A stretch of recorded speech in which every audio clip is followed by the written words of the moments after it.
Okay, thank you, Jill, very much for putting us on air. Council, welcome to this meeting. We're glad to see everyone. We will begin this meeting by acknowledging that the land upon which we meet is a traditional territory of First Nations people who have a long-standing relationship with the land, water, and region of Southwest Middlesex. The nations along the banks of the Thames River include the Chippewa of the Thames, Oneida Nation of the Thames, Munsee Delaware Nation, and Delaware Nation of Moraviantown. We convey our respect to our Indigenous neighbors and thank them for their contributions to our culture, our community, our past, and our partnerships in the future. We acknowledge that this is the beginning of a process, and we commit to a continued journey of listening, learning, and building relationships. I encourage all our citizens to take time for a moment of reflection on September 30th in observance of the National Day for Truth and Reconciliation. An important step in the reconciliation process, this day provides an opportunity to recognize and commemorate the tragic history and ongoing legacy of residential schools, and to honor the survivors, their families, and the communities. Thank you. We will advise the public that today's meeting is being held as a virtual meeting due to the declared emergency, and that the meeting may be streamed live as well as recorded and published on the Southwest YouTube channel and website. Council, is there any disclosure of pecuniary interest or the general nature thereof? Seeing none, we'll move on to item number 3, additions to the agenda. It has been circulated before you. And Denny has advised us by email that there were some changes in the bylaws, and we will consider those as part of the agenda currently. Are there any other items? Seeing none, may I have a motion to adopt the agenda as circulated? Councillor Vink, followed by Councillor Scholdice. Questions? All in favor? Motion is carried. Delegations and presentations. Our CAO has advised me that there are none. The consent agenda is before you. It's rather short this meeting. However, if there are any items you wish pulled out for discussion or action, we can move them to new business. 5A, September 15th, draft of council minutes. Southwest Middlesex building report of $1.869 million. And council, the last is the City of Sarnia resolution. It's a new word in our vocabulary, renoviction. Okay. Seeing that no items have been pulled out, may I have a motion that we adopt the consent agenda as presented? Moved by Councillor McGill, seconded by Deputy Mayor Mary Gay Wilkins. Questions? All in favor? Carried. We have some planning matters in front of us this evening, Council. May I have a motion that the Southwest Middlesex Council move into Committee of Adjustment to consider planning application 2021-6079 Longwoods Road and application 2021-3872 Parkhouse Drive at 7:04 p.m. May I have a motion? Thank you, Councillor Cowell, seconded by Councillor Bartlett. All in favor? Carried. 7:04, we'll go into that.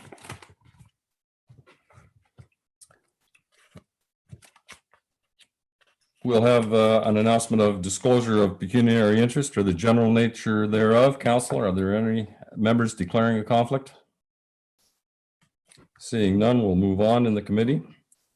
The minutes have been circulated. I'll have a recommendation is before you, a motion to adopt the minutes as circulated. And that's the meeting of August 25th. Yes, Councillor Bartlett, seconded by Councillor Cowell. Questions? In favor? Carried.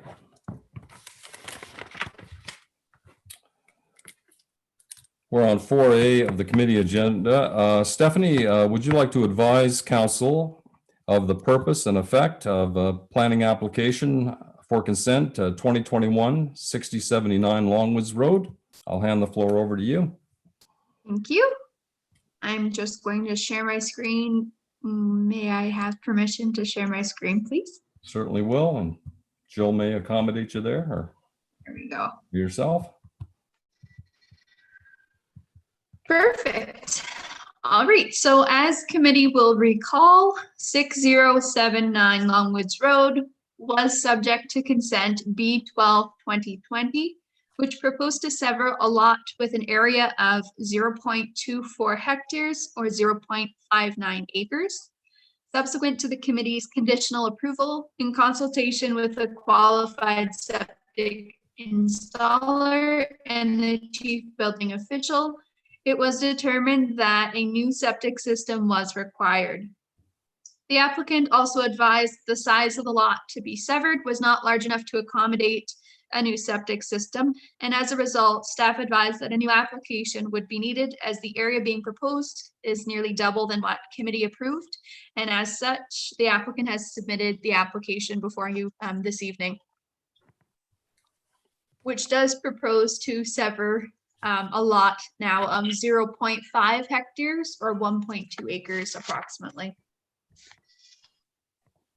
The provincial policy statement, the county official plan, and the Southwest Middlesex official plan generally permit lot creation in agricultural areas to dispose of a dwelling surplus to a farming operation as a result of farm consolidation, subject to evaluation criteria. Staff are of the opinion that the application is consistent with the provincial policy statement and in conformity with the county and Southwest Middlesex official plans. Notice of the application was circulated in accordance to the requirements of the Planning Act, and staff received the following comments. The county engineer has required that as a condition of consent that the owner will be required to dedicate lands up to 18 meters from the center line of construction of County Road 2 or Longwoods Road across the severed and retained parcels to the County of Middlesex for the purpose of road widening if the right-of-way is not already to that width. Bell Canada has no concerns. Hydro One has no comments or concerns at this time. The Southwest Middlesex Chief Building Official provided the following comments: that a new sewage system be installed, and it was noted that the permit has already been issued. And secondly, that the applicant clear all farm buildings and remnant debris, including foundations, from the retained parcel unless this has already been done. And also the St. Clair Region Conservation Authority has noted that the subject lands are located outside of their jurisdiction. So it is recommended that the application be granted subject to the conditions council has before them. Thank you. Thank you, Stephanie, very much. We'll resume our regular screen. Council, you're familiar with the process of the Committee of Adjustment. At this time, the applicant is available to speak on it. Jill, should he wish or she wish, failing which we'll move on. You have not been advised of any remarks from the applicant? Okay, thank you very much, Jill. Members' remarks. Council, any concerns you wish to express to Stephanie through the chair? Okay, thank you. And D is oral submissions of delegates. Jill, I don't think anyone's queued up for this, have they? Nope, thank you. That's all I need is a head shake there. And written submissions would be in that same fold, no written submissions. Council, we have a 5-minute recess in order to accommodate the public. We will return at 7:14. to resume the committee meeting.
Thank you, Council. Jill, have any oral submissions registered from other participants? There have Thank been you no very much. registrations. Yeah, and applicants, I presume there's no final remarks. Committee, this is the point at which we make a decision. You've heard the recommendation of the planner, subject to the 13 conditions. Would someone be so kind as to move the recommendation? So moved. Okay, thank you. And Krista Cowell, Councillor Cowell has seconded it, moved by Mary Gay Wilkins, Deputy Mayor Mary Gay Wilkins, seconded by Councillor Cowell. Discussion? All in favor? Recommendation is carried.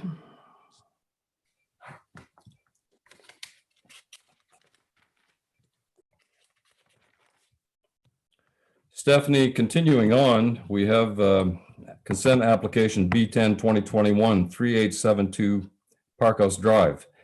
Could you advise council and the public of the purpose and effect of this application?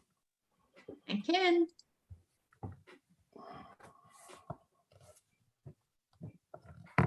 As committee will recall, 3872 Parkhouse Drive was subject to consent application B13 2020, which proposed to sever a lot with 0.2 hectares or about 0.49 acres.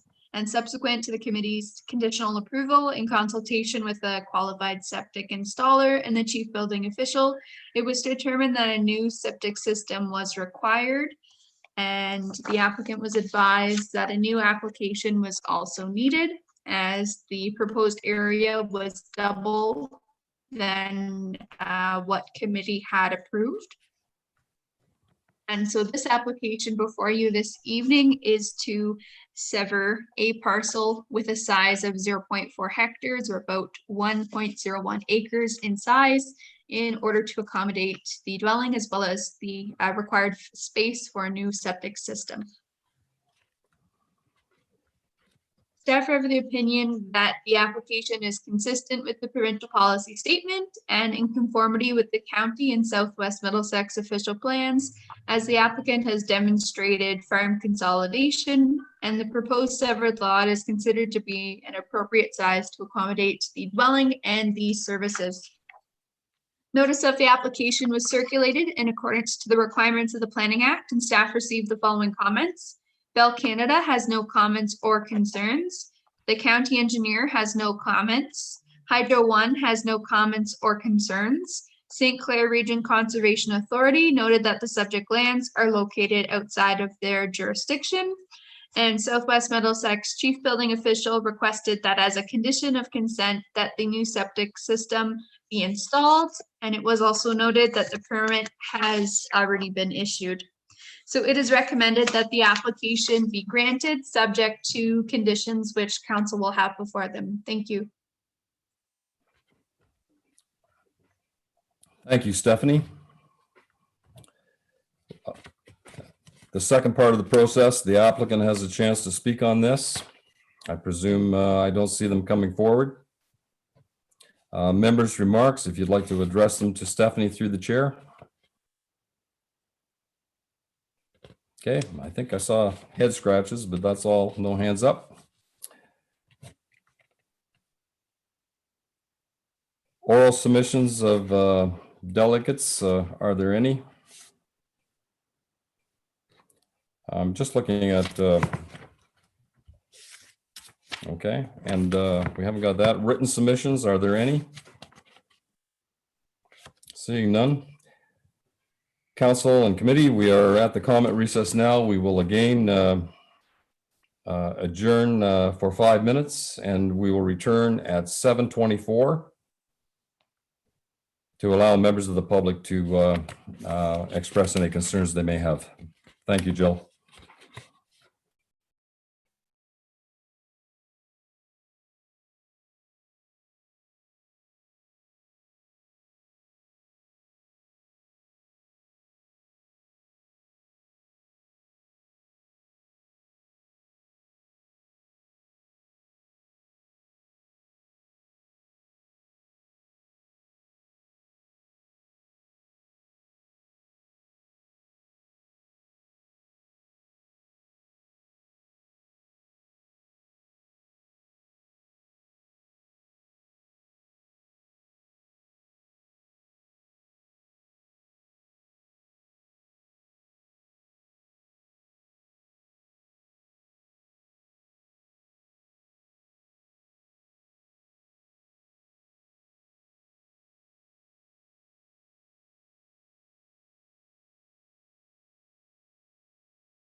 Thank you, Council.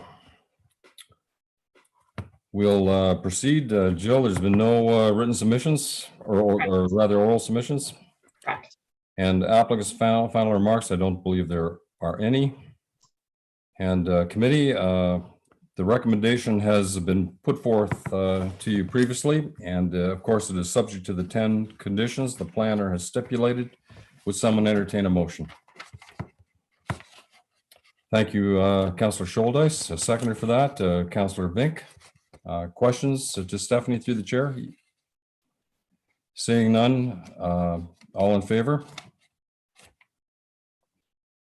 Motion is carried. Stephanie, thank you very much.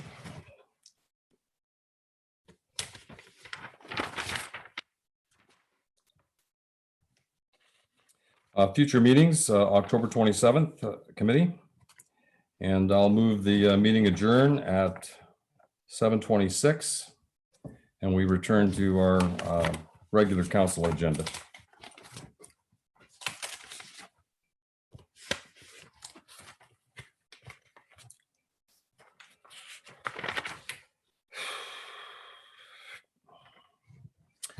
Staff reports, fire. We have none listed on the agenda under fire, but Colin, I know you're with us, Chief Sewell, and there are two bylaws that I'm sure that you were very keen about and interested in speaking to. We will address those when we come to the bylaws, or would you feel more comfortable addressing them now?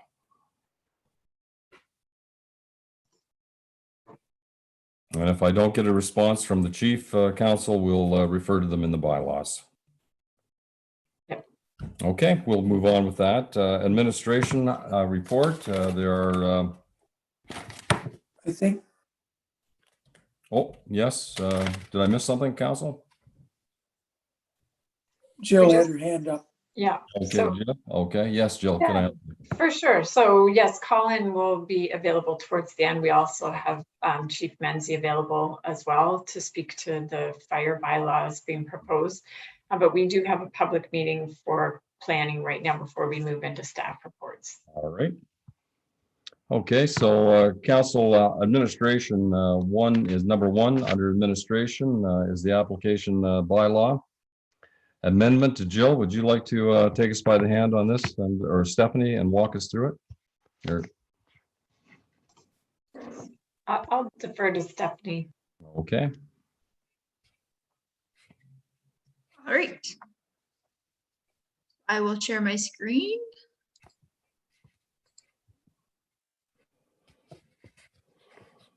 And begin. So the purpose and effect of the temporary use zoning bylaw amendment is to permit the establishment of a self-contained garden suite or granny flat on the subject lands to accommodate the applicant's disabled mother. The dwelling unit would be situated in the northwesterly portion of the subject property, approximately 54.5 meters or 179 feet from the existing single detached dwelling as per the location before you on the key map. The garden suite would comprise of a single story structure, approximately 800 square feet in size. And by comparison, the existing single detached dwelling on the property is approximately 1,700 square feet in size. The proposed structure is to be serviced by the existing well and a new septic system. And access to the garden suite is proposed from the existing residential laneway off of Longwoods Road or County Road 2. The provincial policy statement, the county official plan, and the Southwest Middlesex official plan all encourage mixed forms of housing in order to accommodate a wide range of people, such as granny flats, which are typically used to house additional family members. The Southwest Middlesex official plan permits the establishment of a granny flat through a temporary use zoning bylaw amendment application for a period of up to 10 years, subject to criteria. Staff are of the opinion that the subject lands are of a size which is readily capable of accommodating the additional dwelling and appear to be adequately screened and buffered from the neighboring lands. The proposed granny flat is compatible with the surrounding land uses in the area, which is characterized by agricultural lands with low-density residential dwellings. Staff do not anticipate any adverse negative impacts to surrounding land uses as a result of the proposed garden suite. The applicants will be required to enter into a temporary use agreement and provide security as per the official plan directional reading of the zoning bylaw, which I believe both have been completed, and you will see later in the bylaw section this evening. The establishment and use of the proposed garden suite cannot commence until the agreement has been executed and the final reading of the bylaw given. The temporary use zoning bylaw and the accompanying agreement would apply to the subject lands in their entirety, with the agreement being registered against the title of the lands. The permission for the garden suite will expire after the 10-year time period of the temporary use zoning bylaw, or at such a time as it is no longer occupied by the applicant's mother, whichever occurs first. The option would also exist to renew the bylaw for an additional 3-year period as provided for under the Planning Act. Staff are therefore of the opinion that the proposed temporary use zoning bylaw amendment in order to permit a granny flat on an agricultural parcel of land for the purpose of housing an aging parent on the same property that their child resides on is consistent with the provincial policy statement and in conformity with the county and Southwest Middlesex official plans. Notice of the application has been circulated in accordance to the requirements of the Planning Act, and staff received the following comments. Southwest Middlesex Chief Building Official has no objection to the application, and the St. Clair Region Conservation Authority noted that the subject lands are located outside of their jurisdiction. So it is recommended that the application be granted. Thank you. Thank you again, Stephanie, for that. The applicant at this time will be allowed the opportunity to speak. I'll have her introduce herself or introduced by the CAO. Is she available, Jill, or he? I believe we have both. Okay, great. Both applicants. Yep. Yep. Well, we welcome you to Southwest Middlesex Council. Roland, I see your name on the screen here. Thank you for coming. And if you click that little red microphone on your computer, we'll be able to hear you. There. How are you doing? We'll give them a second, Council, to get the technical bugs out. Again, Roland, do you hear us? You're certainly welcome to speak to this application. Whoop, you disappeared there. Oh. There, so Mayor, There they are. Yeah, I see them now. Yes, Roland, how are you? Mr. Lucas? Thank you. Welcome to Southwest Middlesex Council. Oh, thank you. We wish we could meet in person, but as you're well accustomed, we can't. But would you like to speak to this application? I understand you're going to have some company, perhaps possibly living with you. Well, we're hoping so for sure. Okay. Any concerns you wish to speak to, or any remarks to council or staff or planning? Nothing, just except to thank you guys for taking time to look at our application. Okay, it's our pleasure doing it. Okay. There is another opportunity to speak during this process, and I will call upon you, but it's certainly, you're under no obligation to speak anymore, but if something comes to your mind, you will have an opportunity to address council. So we'll let it go for here, and we'll move on in the process.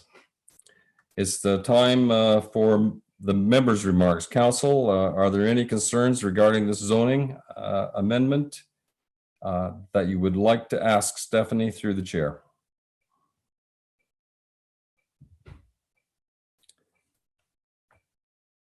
Seeing none, Jill, are there any oral or written submissions regarding the zoning change? There are not. Okay, thank you very much.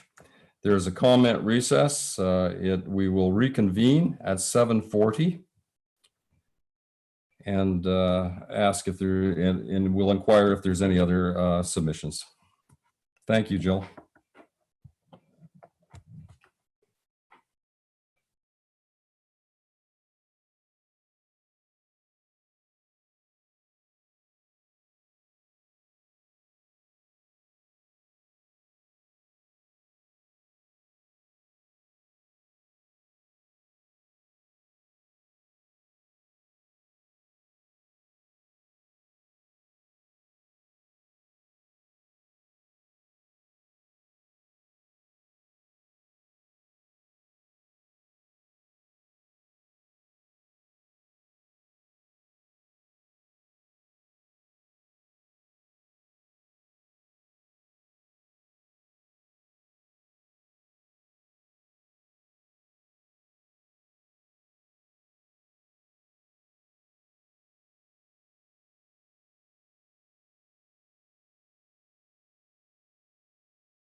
Thank you, Jill. Thank you, committee. Were there any submissions from other participants, Jill? None? Thank you. Applicant has a chance to speak here, should they wish. Okay, see a head shake there. We'll move on. Council, it's your decision. The recommendation for the zoning bylaw amendment has been granted by the planner. So moved. Okay. So moved, Mayor. Deputy Mayor Wilkins, and I saw Councillor Scholdeis's hand up first. Thank you, Mike. Any questions to Stephanie through the chair? Raise your hand in favor. Carried. Thank you, committee. Stephanie, Arrowwood Farms is next on the agenda. Can you walk us through this one on the application for a zoning amendment? I can, thank you. So as council will recall, the subject application was deferred on August 25th of this year in order for staff to address concerns in regards to whether the proposed holding provision would prevent the issuance of building permits for temporary tent structures for the remainder of the outdoor event season. In further review of the Southwest Middlesex zoning bylaw and in consultation with the chief building official, it was determined that the existing provisions within the holding provision section of the zoning bylaw would not prevent the existing permitted uses and accessory uses from continuing. So staff are satisfied that the proposed holding provision will only apply to the new proposed pavilion. And it is recommended that the application be granted. Thank you. Okay, thank you, Stephanie, very much. It's not necessary to go through a public meeting with this recommendation. Council, are there any questions that you would like to direct to Stephanie through the chair? Seeing none, the planner recommends that the application zoning amendment be granted. Would someone entertain a motion to that effect? Councillor McGill, Councillor Cowell, thank you very much. Final call for questions. Please raise your hand in favor. Carried. Thank you.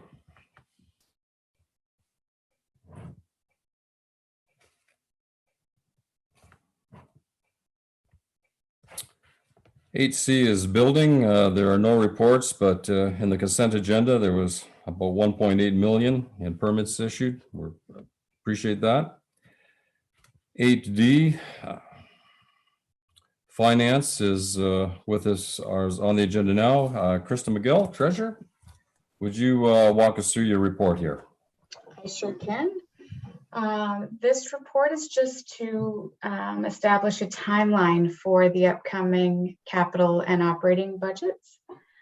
So I proposed, I don't know if council's going to want to meet on December 22nd, but what I tried to do was lay it out from the end of the year and bring it forward to see when council should start its review. But it looks like October 27th would be the survey results and the departmental business plans, and then we could get into capital and the operating budget reviews.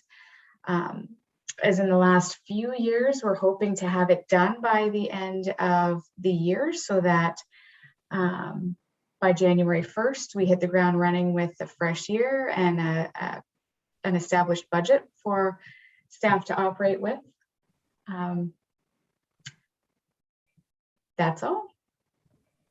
Okay, thank you very much.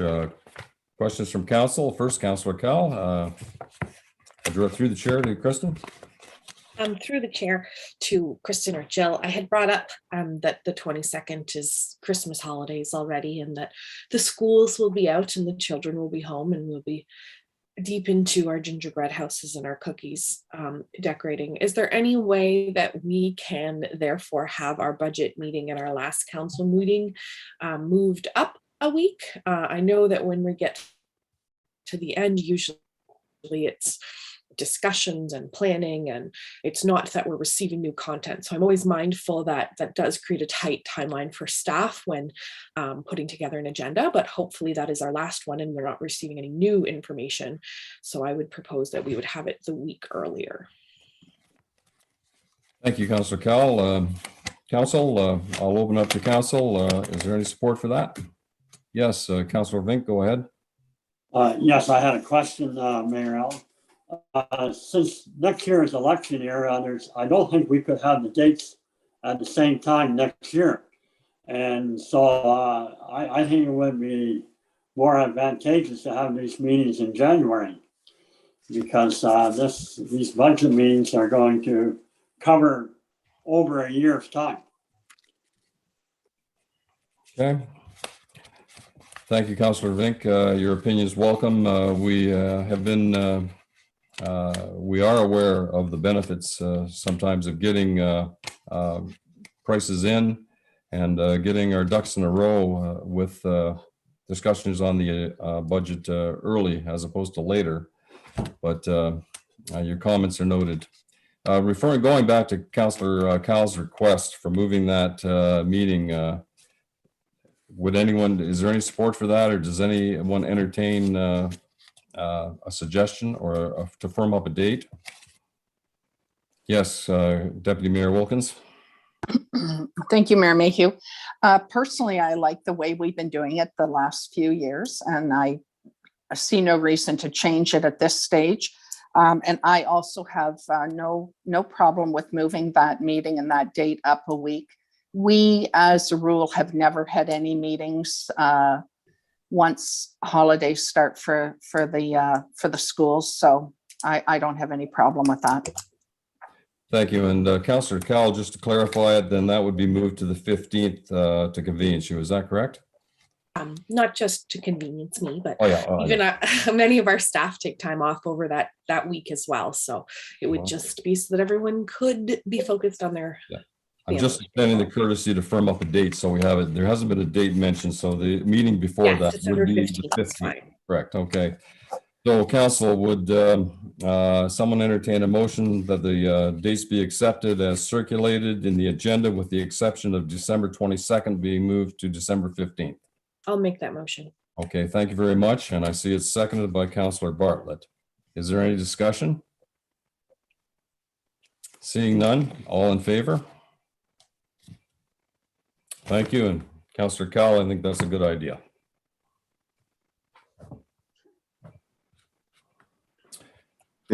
Sorry, did we miss an item?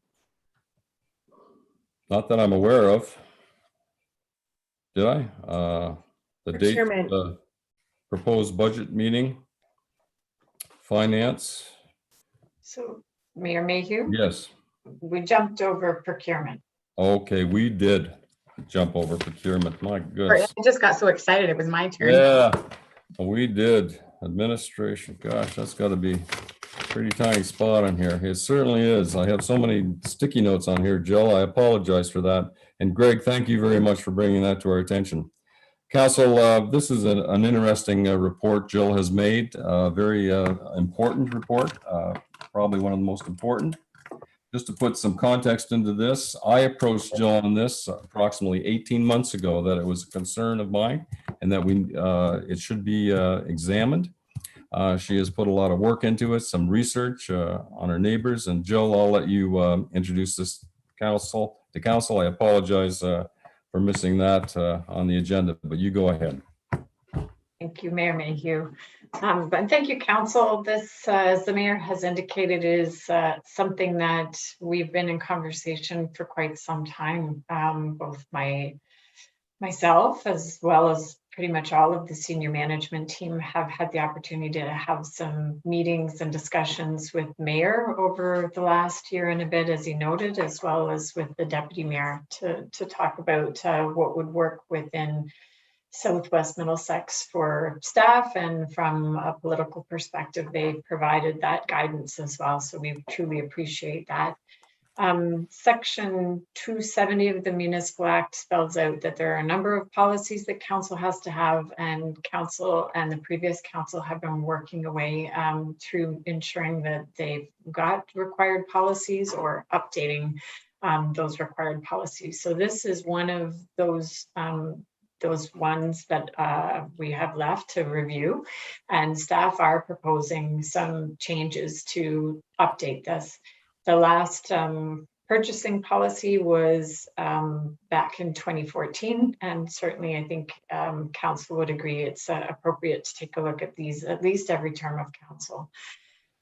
So we have, we also know that the legislation, so that speaks to the legislation that requires a policy be in place, but there is also a requirement that we make sure that we are in line with trade agreements as well as other pieces of legislation. And those things have changed since 2014. So that's another important aspect to keeping things up to date and making sure we're aligning with the mandatory practices within the government industry.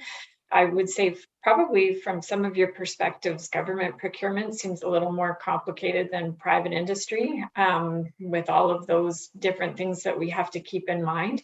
And I really appreciate the training session that Kristen organized through AMCTO that was available to all members of council, but as well, we invited many of our neighboring municipal counterparts, and they attended in session as well at the beginning of just last year.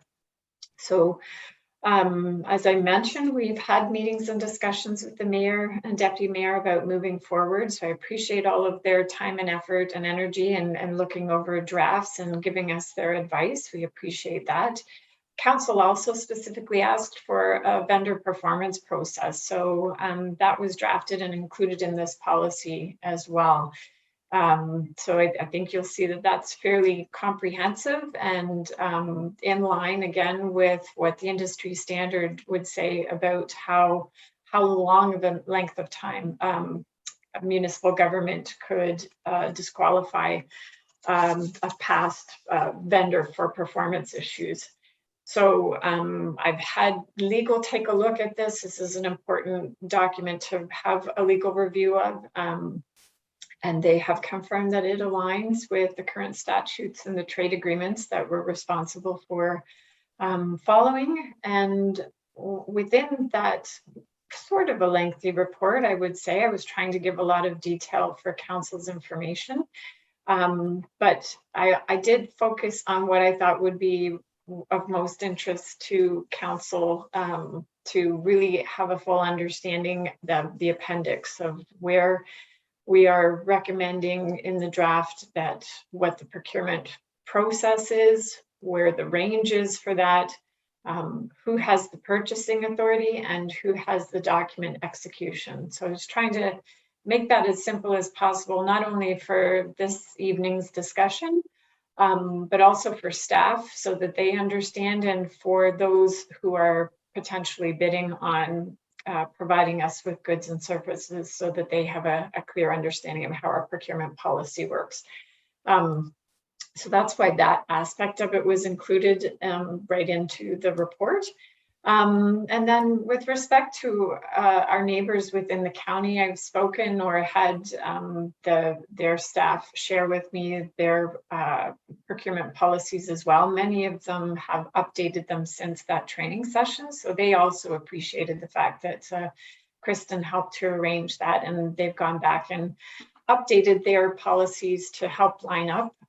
Procurement, as I mentioned, it can be somewhat complicated. That Mayor Mayhew is also something I know you will be aware of on the radar at a county level in terms of looking at modernization and efficiency and effectiveness, and an RFP that the county would have launched, and staff from the county as well as local municipalities were involved in the review of that request for proposals about actually providing procurement services through the county and potentially through the local municipalities. And a big part of what they would do is help to make sure that the way we are spending money through our procurement is in line with the policy that council adopt. I guess the other piece of this that I would stress is that I think that there's an opportunity for council to really look at the policy to allow for some operational efficiencies. So we really see this as one that, you know, coming to you tonight to ask, you know, what's acceptable to you, but also we see this as the opportunity for us to really provide for a more efficient procurement of the goods and services that get approved through the budget process. Trying to make sure things happen as quickly as possible, but also with respect to the process that we're required to follow. I would also say that there's just some times that we've seen hiccups. We've raised that with the mayor and the deputy mayor in the past in terms of how we sometimes struggle with the existing procurement policy, because we sometimes are unable to do work or move forward with a project as quickly as those providing the service would like, and we sometimes miss out on opportunities for savings. I would say, and maybe, I don't know if Greg is available, but there is an example that he would have had recently where a supplier was engaged to do some work, and because they were available, they would have perhaps been able to provide us with more of a discount, but because it exceeded the threshold by just a little bit, we couldn't move forward. So maybe Greg, do you mind speaking to that briefly? Yeah, no problem, Jill. And through you, Mayor Allen, to council, that was a situation that we went through a couple of weeks ago with the catch basin company that cleans all our catch basins out. So typically we would do half in the municipality one year and then half the following year. When the contractor arrived this year, his price was about $4,000 to do half of the catch basins in the municipality. And he approached us at that point and said, like, while I'm here, I can do the whole thing, and I'll give you a 50% discount on the second go, the second half, which would have saved the municipality, $2,500. But he was there doing the work, the timeline to bring it back to council because it was over the $5,000 threshold. Didn't work for the contractor, yet it was an opportunity for staff to save that money, and we just couldn't do it simply because of the existing procurement policy. So that's just one of the many stumbles that we have with the current policy itself. So hopefully that helps. Thank you, Greg. Jill, continue on. We have time for this. It's important. For sure. So I think that the report does speak to the aspects that we think are really important in updating a procurement policy. And I know council does wish to have an update because of that specific request related to vendor performance.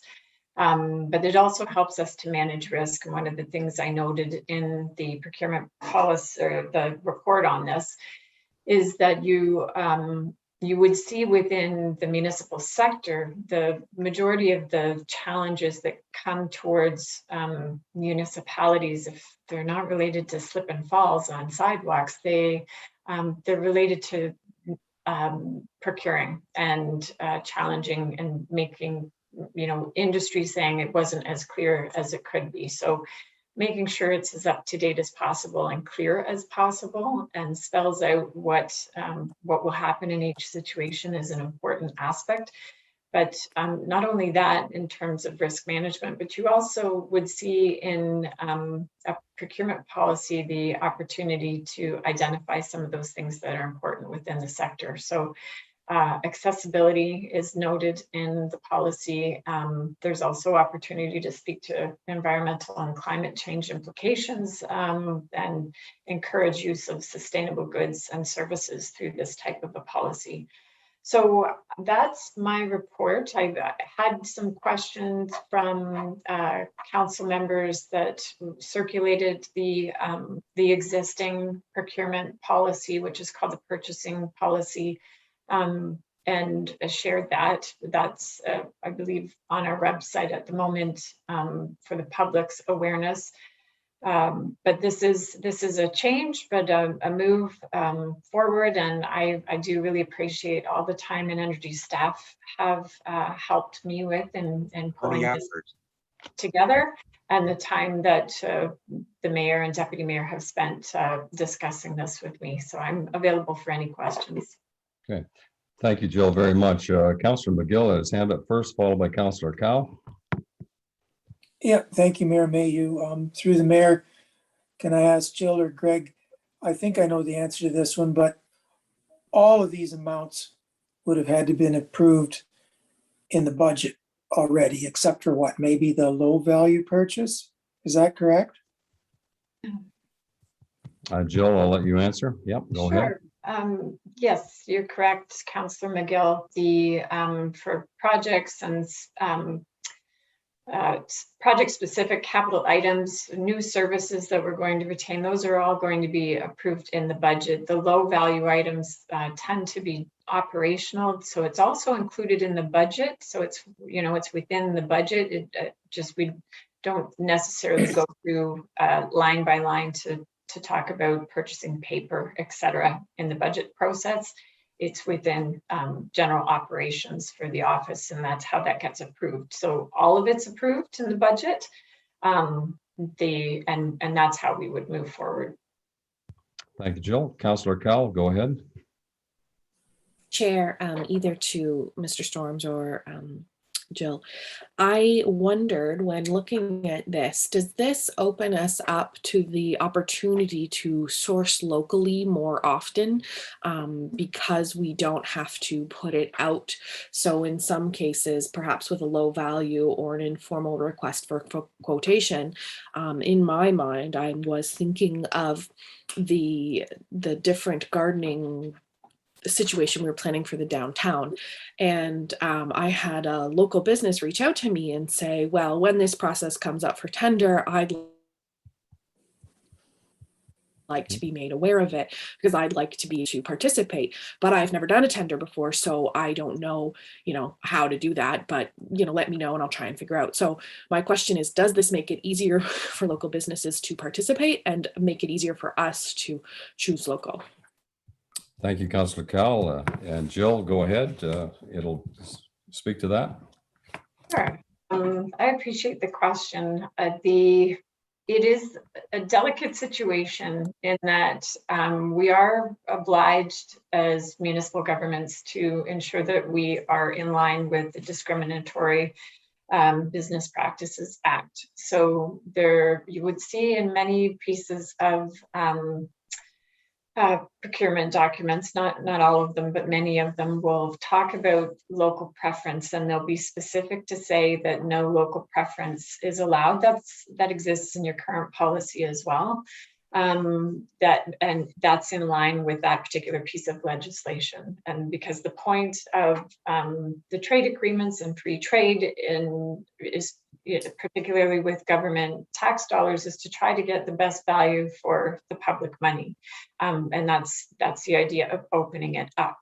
However, to your point, Councillor Cowell, I think within updating a procurement policy to increase the thresholds to allow for informal quotes and other low value purchases allows us to go to the market that's closest to serving us. So there is that opportunity as well. And you can specifically include in documents when it's a bona fide reason that something that's closer to where you are is required in order to ensure the best service. So for instance, I would say that when we were going through the process for procuring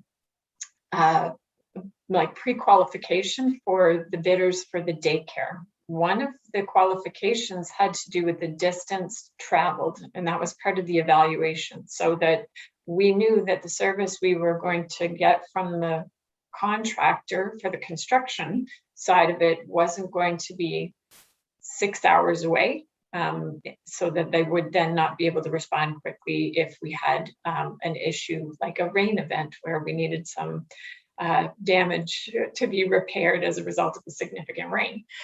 So there are ways through this, and I think you're on point to say that it probably opens us up to be able to go to local suppliers a little more easily in adjusting the policy, but also being mindful that we want to make sure we're following what the legislative requirements are and what trade agreements say.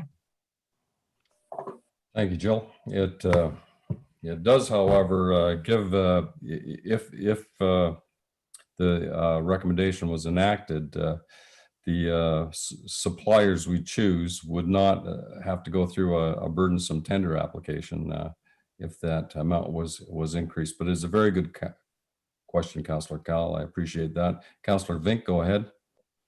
Mayor Allen, first impression, I feel the figures are too high. For example, let's take the fire station. We just put a new generator in there. And if I read this, I think it was just under $50,000. It wouldn't even come to council. And we already have had vouchers taken away. That's no longer at the meeting. If we're giving the staff more and more power, and we're the ones that are supposed to be representing the ratepayers. And so we're losing power more and more all the time. And so I will be voting against this. I don't really see a reason why we have to change our procurement policy. Councillor Vink, I must remind you that the example that you gave would be a budgeted item, and it would be discussed at length through council. And when the fire department submitted their budget, they had the generator in their budget. Council were aware of what they intended on spending their money on, and council voted on that. So council do make the decisions. Budgetary meetings are very important. Councillor Cowell first, and then Martin, I'll go back to your second question. Councillor Scholdice, I see your hand, will honor you. Councillor Cowell, go ahead. Thank you. My question is a reflection of Councillor Vink's. I just had a thought. If something was budgeted for, because I believe that the example he gave of the generator was an excellent one, in that I think it came in under budget. If something had been budgeted for, and when the request for tender or the request for quotation came back, if it was over budget, would it be required to come back to council to approve that additional cost? Yes, Jill, go ahead. Yes, through the mayor, that is correct, Councillor Cowell. If it's over budget, we would need to come back to council to get authorization with a recommendation of where the funds could be drawn from instead. So that would still need to come to council. Thank you. Yeah. So there's still some checks and balances. Councillor Vink, go ahead, followed by Councillor Scholdice. Thank you, Mayor Allen. I just had a follow-up to my earlier remark. I realize it's all budgeted, but if the department head or CEO disapproves it, we have no idea whether it was tendered or request for a proposal or how many tenders. So again, we do not have the same knowledge as what we would have now. Just to respond, the report did suggest the process that would be taken, that very often if it was not tendered, there would have to be 3 prices for the municipality, so that there would be some checks and balances on that. Councillor Scholdice, thank you very much for your patience there. Go ahead, Mike. Thank you, Mayor Mayhew. I've exchanged several emails with Jill today on this. I'm simply requesting a comparison chart of the status quo compared to the chart we are being asked to approve here tonight. I don't believe that there is any rush to this and would like to request a referral until we receive this information. I'm not really sure why it wasn't originally included in the report. You may think I'm being a little paranoid about this, but this is an issue that Councillor Crothers took very seriously, and I want to ensure transparency remains at the forefront with this council. Okay. Thank you for your remarks. Are there any more questions, or is there any response on that? Yes, Deputy Mayor Wilkins, please go ahead. Thank you, Mayor Mayhew. I don't have a question. I just have some comments. And first, I'd like to say thank you, Jill, that I'm glad to see that the comprehensive vendor performance report card was included in this. I know that we had asked for that some time ago, so thank you. And I also think that this policy helps to explain the roles and responsibilities quite clearly, and then balance between the efficient operations and transparent procurement processes. Personally, I think we need to move forward with the recommended policy and get in line with our Middlesex County partners so that once council makes the decisions at budget time, these projects can move forward. Thank you, Mayor Mayhew. Thank you very much, Deputy Mayor. Council, important subject. The last time this came before the table, the last procurement policy, I believe, was 2014. So it's been a few years since this has been discussed. Any further questions? Yes, Councillor Vink, followed by Councillor Scholdice. Thank you, Mayor Allen. I do agree with Councillor Scholdice that we should have had a comparison. That would have been advantageous for the ratepayers as well. Okay. Some had knowledge of our existing procurement policy, but that's all right. Councillor Scholdice, go ahead. And Deputy Mayor Wilkins, I do see your hand after Councillor Scholdice. I'll allow you to speak. Councillor Scholdice, please go ahead. Thank you, Mayor Mayhew. I'm just wondering, can our building inspector make low value purchases with this policy? I'm going to have to refer that to the CAO. Go ahead, Jill. So we contract a service through Middlesex Center. So the building inspector and the CBO are employees of Middlesex Center, not of Southwest Middlesex.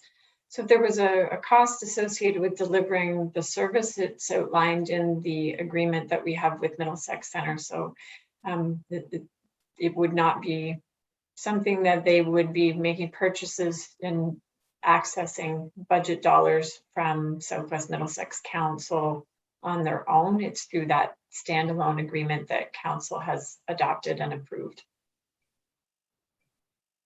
Thank you, Jill. Deputy Mayor Wilkins, you have the floor.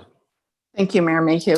I'm just going to repeat what I've said every year at budget time. That's why it's important that we have these discussions about everything that's in those budgets, because once we approve these budgets, the money is allocated for those projects. Mayor Mayhew, having said that, I'm going to move the recommendation. Okay, is there a seconder for that? Councillor Bartlett, thank you very much. I'm going to call for questions, and Councillor Vink, Councillor Scholdice is second. Councillor Vink, go ahead. Mayor Allen, record a vote. Okay, and Councillor Scholdice? I was going to ask the same. Okay, thank you very much. Deputy Mayor Wilkins, would you please take the gavel for me just for a second? I would just like to make a comment. I can do that, Mayor Mayhew. Thank you very much. Go ahead. Yeah. Council, I know that I was very pleased with the detail of the report. It was an extensive report. We have been talking about this I have been talking about this and the Deputy Mayor for a significant long period of time. If I'm concerned about anything in government, municipal government today, is how slow things move. And by increasing, it is a big business. We have a very large budget, and a $5,000 ceiling does not buy as much today in 2021 as what it bought in 2014. And it really impedes the process of efficiency. I've examined this in detail. We have the checks and balances. We will have our budget discussed and accepted by council at some point. We have our variance reports that will be coming to council on a more regular basis in the future. And we can assess our budgeting aspects through our variance reports. And I think, too, it must be said that the recommendation is extremely conservative compared to surrounding municipalities and other municipalities outside of Middlesex County that I have checked as well. I know of one in particular that is a smaller municipality with a $100,000 threshold. I think it is, if I could use one word, I would say that the recommendation that is made is balanced and somewhat conservative. And I really think that it will increase the efficiency of getting things done. Even things as simple as sidewalks may have been encumbered because of, and sidewalk repairs, I should say, not laying sidewalk, the sidewalk repairs are sometimes encumbered by a low threshold. Deputy Mayor, thank you very much for taking that gavel. I have no more questions or comments. Deputy Mayor, could you unmute just for a second there? Good. Yes, Mayor Mayhew. Thank you very much. Thank You're you. welcome. The gavel, I'll take it back. Director of Operations, Greg Storms, please You on the floor? Yeah, thank you, Mary Ellen, and the council. I'm not going to say too much about this because I'm kind of strapped pretty much on a daily basis with regards to the existing policy. I would ask council how much a fire hydrant costs. It costs about $9,000. So if I have to replace a fire hydrant, you know, I would have to come back to council. I mean, if we look at our big pieces of equipment that we have, you know, just replacing a pedal in a grader is, you know, cost us about $1,500. So if we have to do any work on these vehicles, you know, it's getting over that threshold, which then slows the whole process down. So, you know, I'm just saying that from my end, because, you know, the last thing I want to be is, you know, I like to get things done and we like to get things fixed. We can't have machines sitting not working because we got to come to council and ask for permission over $5,000. We certainly can't have fire hydrants that can't be replaced until we come back to council again, because they're over $5,000. And even in our fees and services schedule at this particular point, there are expenditures happening over $5,000, even in the approved fee structure. So, you know, it is a game that we play every day, and it is tough sometimes because we all want to get things done. Everybody sitting around this table likes to get things done. But, you know, $5,000 15 years ago would have been all right, probably. But in today's world, it's very difficult to operate. We have this conversation at the public works level on a regular basis. And, you know, it's just that's what we go through. I'm not trying to sway the process here, but it is a difficult environment sometimes at that threshold. Thank you, Greg. Councillor McGill, go ahead, followed by Councillor Vink. Yeah, thank you, Mayor Mayhew. I just have a question about a drain. I know we had a drain last spring. It was the Lowton drain, needed repaired. It was going to cost over $5,000. So that meant our drainage superintendent couldn't get that work done without bringing it to council. Now that wouldn't be a budgeted item, a drain repair. So what category would that fall under? I'm guessing it would be low value purchase up to $10,000. If he could get the work done for under $10,000, he could go ahead and do it. Mm-hmm. Yes, I'll let Director of Operations answer that. Greg, I see you nodding your head. I assume that's affirmative? Yeah, that would be correct. And I mean, the next threshold would allow him to get quotes. So, yeah, it would quicken up that type of process, because right now, I mean, we're forced to go by the existing purchasing policy. So we don't have much of a choice where, you know, that work could be almost completed by the time we make it through the system. So. Mm-hmm. Thank you, Greg. Councillor Vink, I want to go around council. Last question, Councillor Vink, and followed by Councillor Scholdice after that. Yep, go ahead, Martin. Thank you, Mayor Allen. Yes, I have no problem with low value of purchase being raised to $10,000, but this is a lot more than just one item. And it's nice to just accentuate one item, but there's a lot more than one item. Okay, and thank you for your remarks. Council have heard that. Councillor Scholdice, your shot at it. Go ahead, Michael.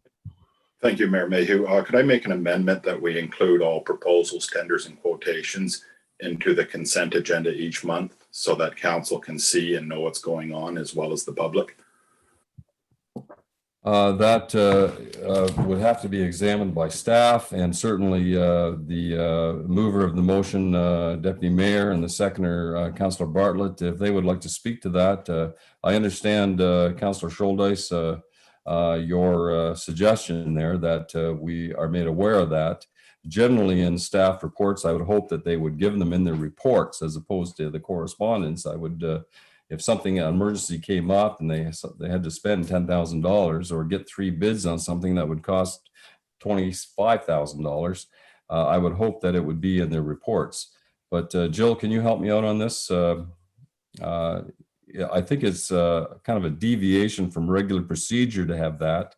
Would it not be in the report of the administrations of Southwest Middlesex?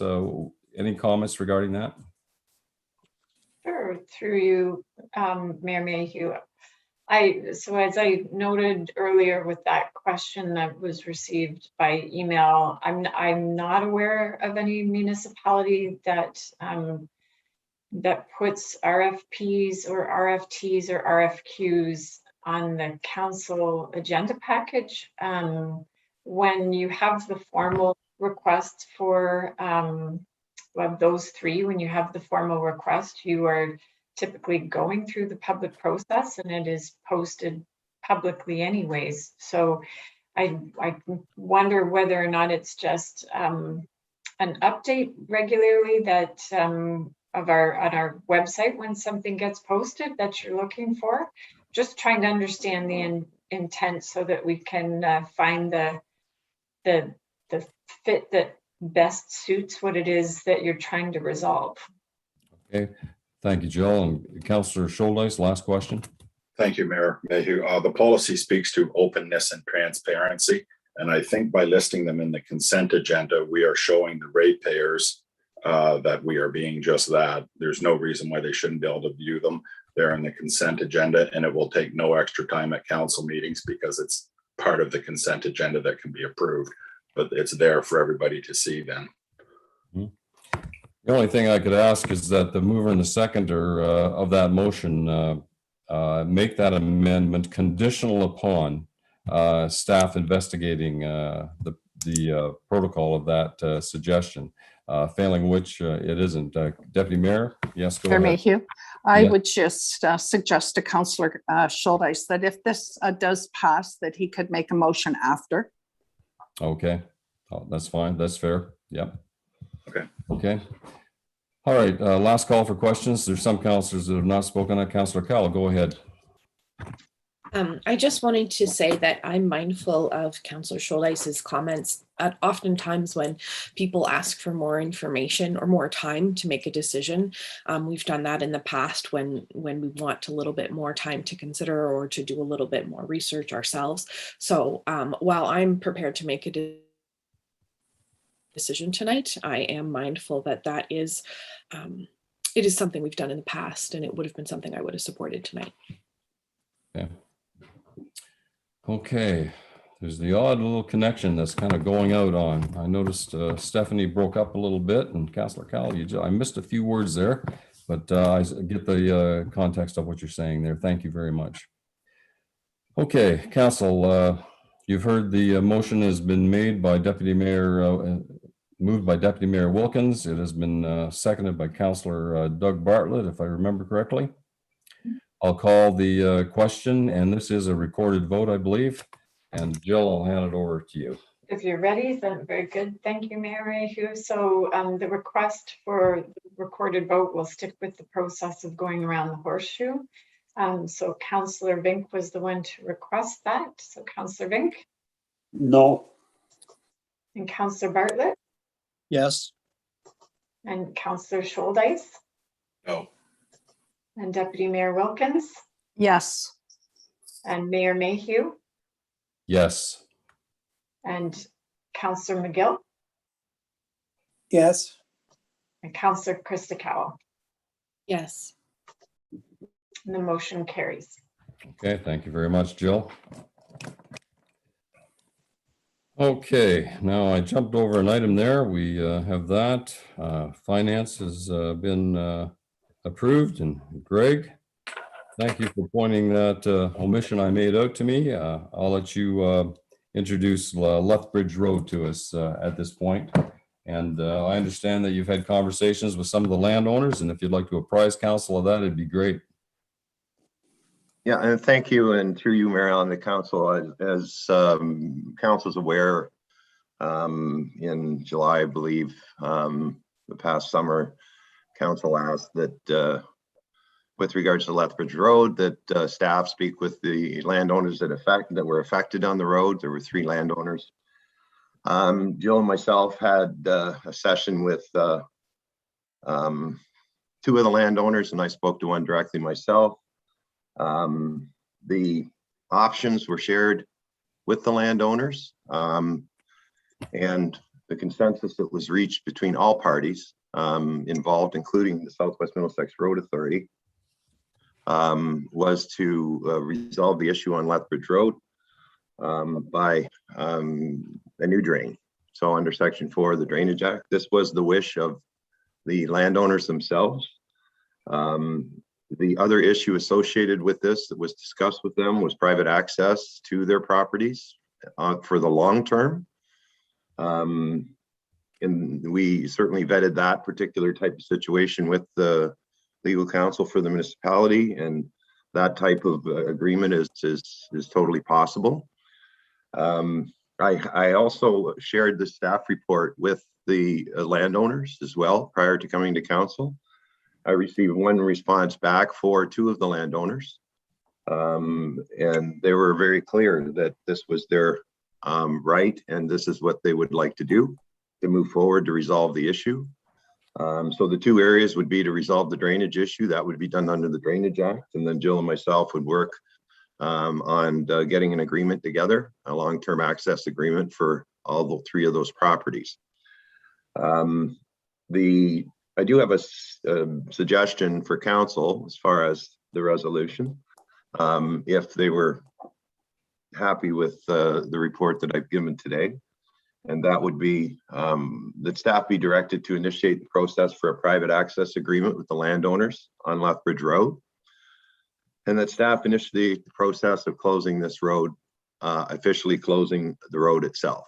So the landowners are willing to start the Section 4 process immediately, and the Southwest Middlesex Road Authority would be a participant in that process.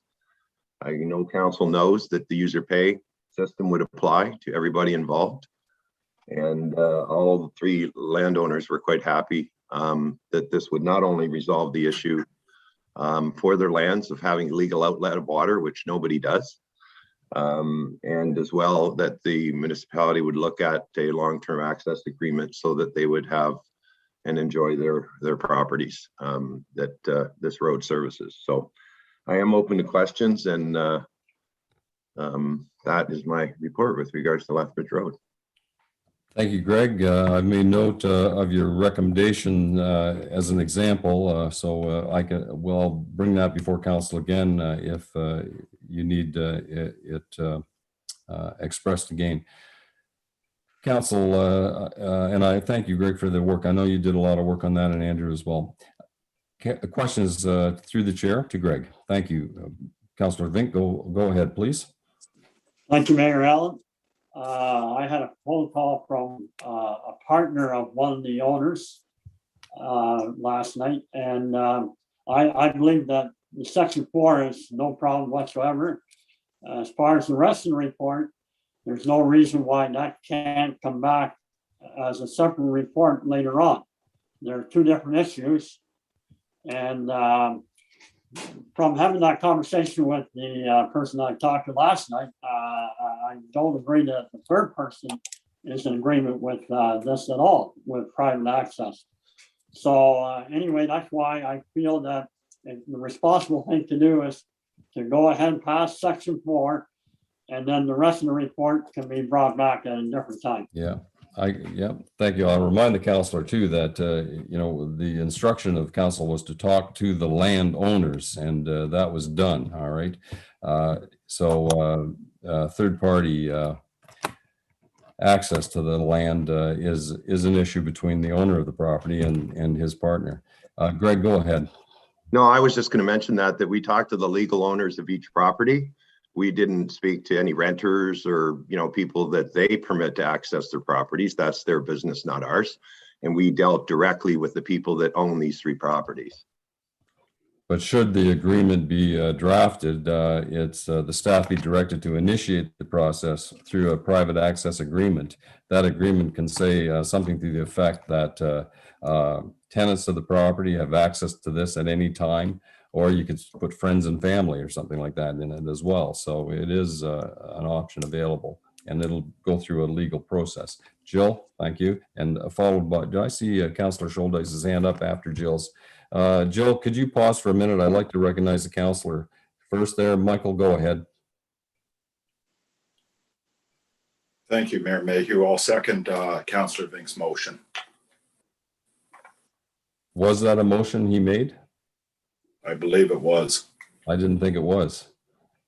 Yeah. Did you make it a is now. Martin? It is now, is it? Okay. Yeah. Okay. Jill, I'll have you go, and then the chair will rule on the validity of the motion. Go ahead, Jill. Sure, I was just going to ask what the motion is precisely, so Okay, Councillor. you could clarify it. Sure, Mayor Allen, that we, for the time being, that we just go ahead with the section 4, and that's it. And then we have, Greg can have further discussions with the owners and come back with a report. Okay, he's. Because first of all, if I may add, Mayor Allen, I really don't even know legally what private access means. So that's why we need a different report on the legalities of that given to us too. Well, they're not going to proceed with it. The report says they're getting legal an agreement. Greg, Jill first, I'm sorry, and Greg followed by Jill. Go ahead, Jill. Sorry to keep you waiting there. That's okay.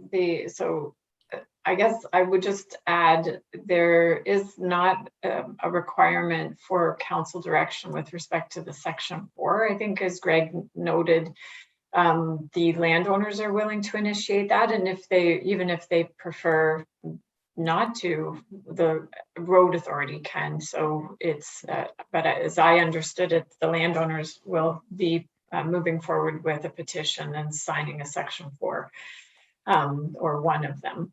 So I'm not certain on the councillor's motion for that, but I think I could add that council will recall the severance where we had in Middlemiss recently, where council actually, with another landowner, terminated a past agreement. So I think, Councillor Vink, you would recall that council entered into an agreement for access on an unopened road allowance in Middlemiss to a family that wanted to build a home there, and the only way to do that is to have legal access to an open road. And so what council then worked through was having an agreement that allowed them that to essentially serve as their driveway. So it spelled that out. So you do have some history of this type of arrangement here. We just went through the process of reversing that only because the adjacent landowner was looking to develop the road. And so those particular landowners were then going to have frontage differently than what like essentially their lives wouldn't change, but the legal access part of it switched in that they don't have to have an agreement. They just drive in a road. So like somebody like that, I would assume they had lots of people who might come to visit them. Certainly they were able to drive and access their property off that, through that arrangement. So I hope that helps. I didn't, but just in terms of the resolution or the draft motion from the council members. Okay. Thank you, Jill. Greg, if I could just have you pick up your ears just for a second here. My concern is this, as chair, is that the section 4 is looked after by the Drainage Act. It is a request made by the property owners. It shouldn't be an instruction given by council to authorize advancement of a section 4 when we don't, we're kind of stepping outside of our jurisdiction, getting into the Drainage Act and not allowing that to take its process. And it stalls the moving ahead on this issue, following which the municipality has taken the trouble to talk to the landowners directly, and that the outcome of this, the landowners were positive in regard to the conversation they had with the municipality, and were pleased that it was going ahead in some manner. Again, first of all, Greg, does the Drainage Act process look after this section 4? And it's not necessary for council to initiate that discussion at this point, or is it even valid? Go ahead, Greg. I'm sorry. Yeah, through you, Mayor Allen. There's 2 issues associated with this issue, or with the Lethbridge Road. The first one is that the landowners have decided that they're going to use the Drainage Act, which they will ask for a new drain under section 4. They have that right. They can do that without any kind of support from council. They can basically just go to the drainage superintendent and say, I want a new drain, and sign the forms. The the other part of it is that, we would certainly come up with an agreement, an access agreement, a long-term access agreement for these particular landowners. We can't execute that contract unless it's an agreement, unless it's brought back to council. So like, this is not that difficult. This is the wish of the landowners. So it's not the wish of a renter, it's the wish of the landowners. Yes. And, they have the right to do this. This is what they want to do. And secondly, we've made the commitment to them that we would provide the long-term access where precedence exists in this municipality and other municipalities for this type of situation. I know there's others in the municipality too. You have dead end roads that basically are driveways for residents, and agreements are in place for those. This is no different than that. So this would, that level of commitment was made to bring this forward. And I'd like to see it that way, because this is the wish of the landowners. I mean, they have the right to basically exercise their right for their own property. Exactly. That was my opinion too. And in the spirit of that agreement, Greg, I hope that legal would entertain the discussion of that access to that road be given to the landowners and tenants of that land. That something in the spirit of that agreement would address those third parties that Councillor Vink is concerned about. And through you, Mary Ellen, I totally agree with you. I think that will come with the agreement. And, basically what would be happening is the municipality is turning that access over to those landowners, and then they would have the right to do whatever they wish as far as access to their properties. So, and certainly we can talk with legal about that to make sure that there's something in the agreement to make sure that renters can get into those properties. But, if that farmer decides he's going to rent to somebody else, that's their right. They own this property, and, and they can do whatever they want with their property. But that being said, if the agreement was made, that new tenant would have the right of access as well. I think we've discussed this. Councillor Vink, I appreciate your concern, and Councillor Scholdice, the chair is not going to allow the motion to stand because Section 4 can be applied by these property owners at any time. It is not up to us to change the Drainage Act. We abide by its rulings, and it delays the process with the winter coming on. We want to make sure that we have this in place on that road.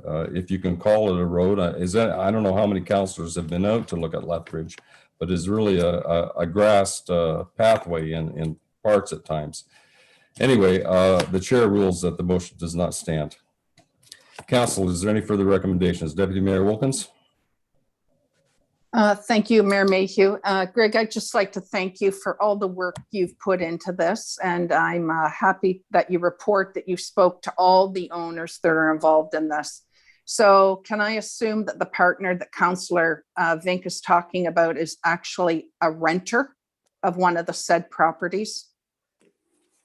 The chair can answer that. I believe that's correct. From my conversations, that is how I interpret it. Okay. I don't want to. Thank you. Thank you, Mayor Mayhew. Mayor Mayhew, I will make the motion that staff be directed to initiate the process for private access agreement with the landowners on Lethbridge Road, and that staff initiate the process to close Lethbridge Road as a public road. Okay. Thank you. Okay, is there a seconder for that? Councillor Cowell, I saw your hand. Just nod your head to confirm. Yeah. I have a question. Oh, okay. I need a seconder for this motion, and we'll have discussion after that. It's been moved by Deputy Mayor Wilkins that staff be directed to initiate a process for a private agreement and close Lethbridge. I need a seconder for that motion. Okay. Seeing none, the chair will second the motion. Questions from council?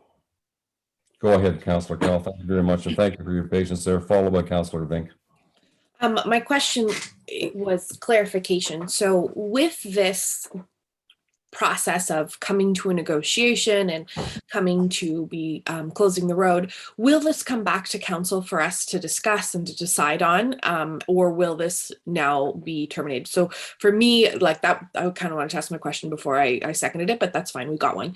I just was wondering if it sounds like we're going to be negotiating it and then we would have to vote on the negotiation. So it's my understanding this will come back to council once more. Jill, go ahead, please. Thank you. Sure. Thank you for the question. And through you, Mayor Mayhew, this may come back to council more than once because it's there are kind of even within this two processes where I would assume we've got some steps to take in terms of notifying the public for closing a public road.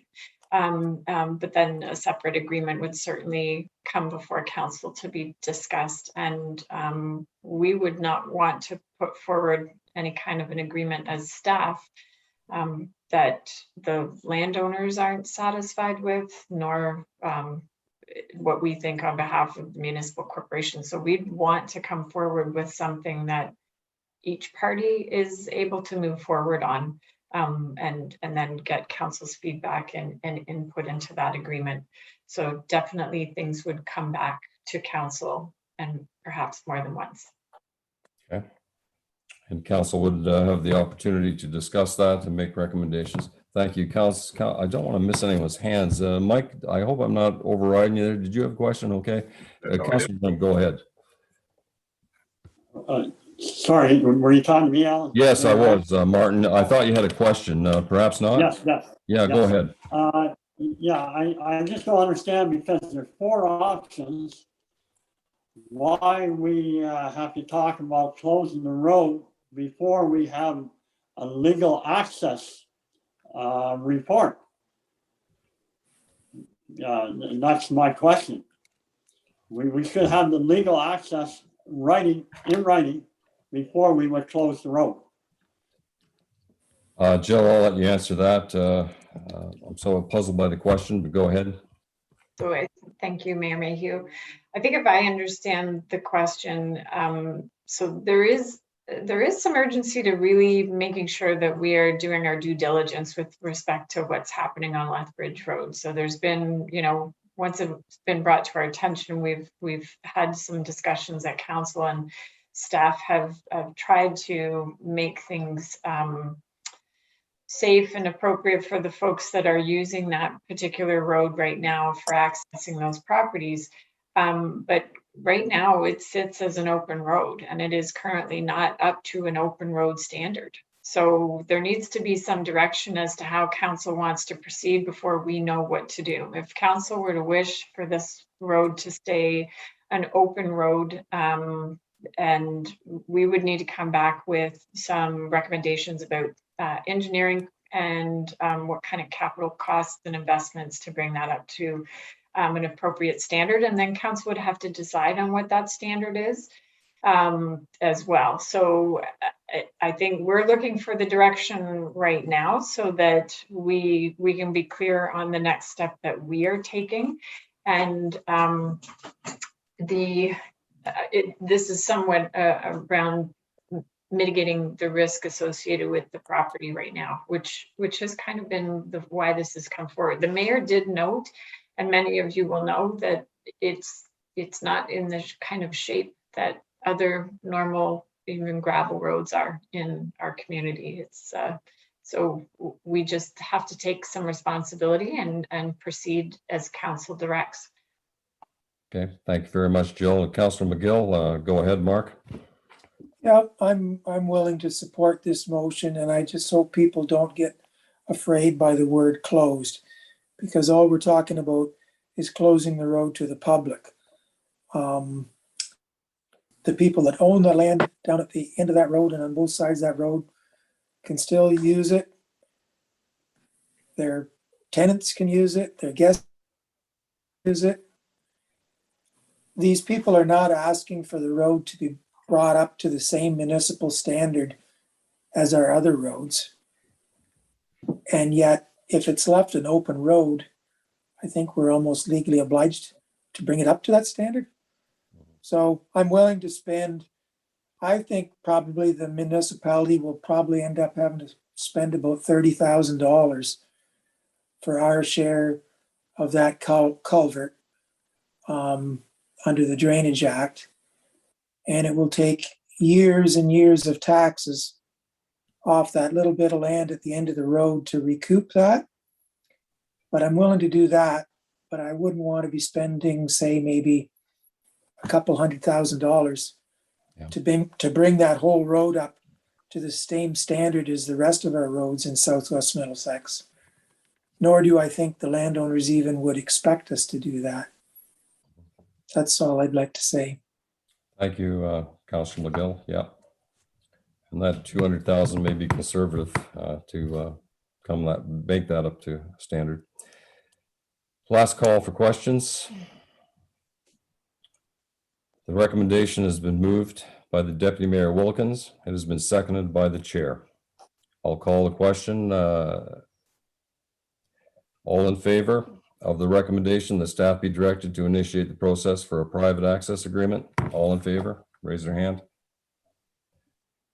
Count, Jill, help me count them here if you can. 1, 2, 3, 4. All opposed? 2. Motion is carried.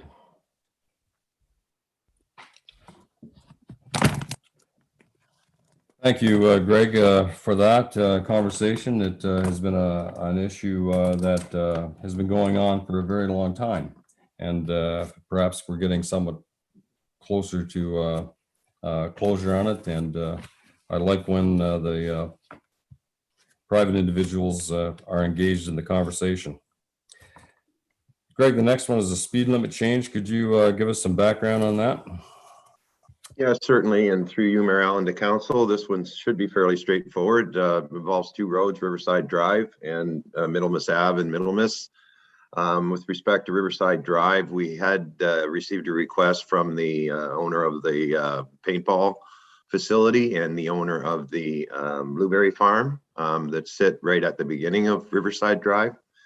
Because of the use going on there, they have had issues with I wouldn't say speeding, but with the 80 kilometers an hour that, you know, and the amount of traffic that both of these businesses are taking into the facilities.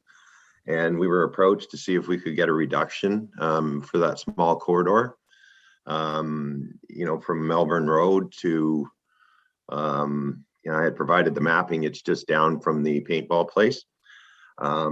So what we would be recommending in that particular case is take the speed limit from 80 to 50K, so 50 kilometers through that section. And there is precedence for this. Silver Dove is an example where we do reduce the speed from 80 to 50 for the trailer entry and access out of Silver Dove. So we have no issue with that one, nor do we have an issue with the request, which we received a request from several properties on Middlemiss Ave in Middlemiss to reduce the speed there. And it was felt because it's more like an entrance in and an entrance out that 40 kilometers an hour would be appropriate for Middlemiss Ave. So staff are suggesting that we go along with what the landowners want in both those cases. And it is not a big fee as far as the financial impact. We would see what signs we had in our inventory. And if we had to buy signs, I provided that number as part of my report. And what we would be looking at doing is reducing those speeds and then having a bylaw passed at council to support that, so that if the OPP or anybody you know, was breaking the law, that they would have the opportunity to you know, be charged, etc. Now, one of the things I will point out, and I think this kind of goes back in some of the history on how some of these speed reductions have happened in the past in this municipality, not specific to us, because I see them in other municipalities as well, where especially when they're dealing in gravel roads, they don't really take the speed back up to 80. So, you know, you're in a 60 and then you're out of the 60, but there's no sign saying you're now in an 80. So typically, if you're reducing the speed on one side of the road to 60, on the opposite side of the road, you would see an 80 kilometer sign to bring it back to the 80K. So I know that we have areas in on Old Drive where the The old schoolhouse is there where it's brought down to 60 there, or 50, I can't remember, but it's never brought back up to 80. And the same with Silver Dove. That one has to be changed as well. And we would have this one reflect those changes, so that not are we just reducing the speed, but we're letting operators know that now you're back to an 80. So I see those around. I see them in a bunch of different municipalities, and they're always on gravel roads or small hamlets. So we would want to make sure that we have the right signs up there to not just take the sign speed down, but to also bring the sign back up to what is approved. So that's my report with regards to. Thank you very much. Councillor Cowell, I see your hand up. Go ahead. I'd like to move the recommendation. I had these ratepayers reach out to me directly, and the one that lives on the end of Riverside there, Mr. Mr. Graff. So I'd like to move this recommendation. Okay. Thank you. Is there a seconder for that? Yes, Councillor Bartlett, I see your hand. Thank you. Discussion through the chair to Greg. Yes, Mark, Mr. Councillor McGill, go ahead. Would the speed reduction on Riverside be from Melbourne Drive down to just past the entranceways to Airwood Farms and Adrenaline Paintball, I think it's called, and then go back up to 80 just past their entranceways? Yes, yeah, through you, Mary Ellen, to Councillor McGill, I have just kind of noted where it would go back to 80 on that drawing or on the screenshot that I provided. So it's right where there's a fork in the road that runs off to the right, and it would be right there where that speed limit then would get back to 80. So just as we go down the hill. So it is it's a little bit of a distance from the paintball access. Okay. Yep. Okay, I can't see that on the map, but I know what you mean now. Yeah, I'd have to. I did That's have okay. Yeah, it's just down from the it's down from the paintball, but it's where there's actually a fork in the road. So when Rob and I had a look at it, was the best place to bring the speed limit back up and to reduce it there, because you're just coming up the hill as you get up towards the paintball entrance. Okay, thank you. Greg, any further questions directed to the chair, to Greg? Seeing none, it's been moved by Councillor Cowell, seconded by Councillor Bartlett. We can proceed with calling the vote for the recommendation. All in favor?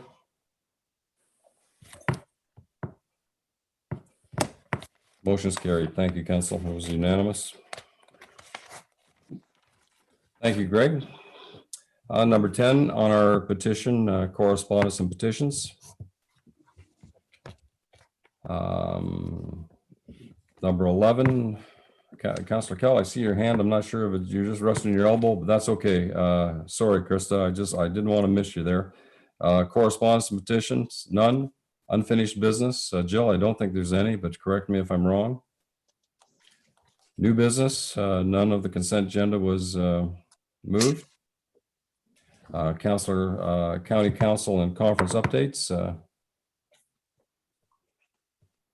I was very pleased to attend an emergency management. It was quite good. Enjoyed it for 2 days. I had the course. Councillor Cal, go ahead. Number 13, comments. Under new business 12A, the Lower Thames Valley Conservation Authority has brought back a request. Thank you very much. Yep, I missed that. Okay, we can proceed with that. The recommendation is in front of you on a 2-year levy agreement regarding Lower Thames Valley Conservation. I think they were certainly conservative in their increase. They were certainly cognizant of increases in costs, and they were, I don't know whether that can be provided or not, what that increase is, but I think it was certainly less than 2%. Council, I'll open to the floor for discussion, and if staff would like to speak to this, Jill, could you receive the request from the Conservation Authority? Yes, go ahead, Jill. Thank you, Mayor Mayhew. And perhaps maybe we'll turn it to the representative. I have not yet had an opportunity. I've played a little phone tag, I think, with Lower Thames about this specific request. So maybe we would ask the representative to speak. Okay. Yep, I will certainly. That was next. Councillor Cal, go ahead. I understand you are the representative of that for council. So the provincial government has asked the conservation authorities to start a different type of negotiation with their stakeholders.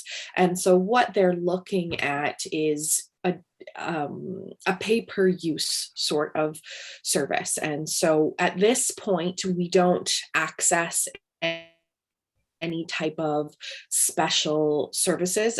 Chatham Kent does, but the idea is that you're only paying for the services that you use and the services that you want. And so in many cases that has to do with water management, specifically in the different catch basins. Anywho, so has also come of that is they are looking for efficiencies, and the provincial government has asked that we come back with 4-year agreements. And the struggle with that is they wanted us to have this done within the next year, within a very short time frame. And as you'll see, the first item that was mentioned, the concern that we have is that by signing such an agreement this year or even into January, because I believe that was the timeline, it really ties the hands of future councils and future directors. So we did not feel comfortable signing an agreement that would be 4 years long, that would cover the first 3 years of a term with the Lower Thames Conservation Authority. But additionally, a 1-year agreement would mean that the new board directors would be making a decision with very little experience as to what type of management is done by a conservation authority.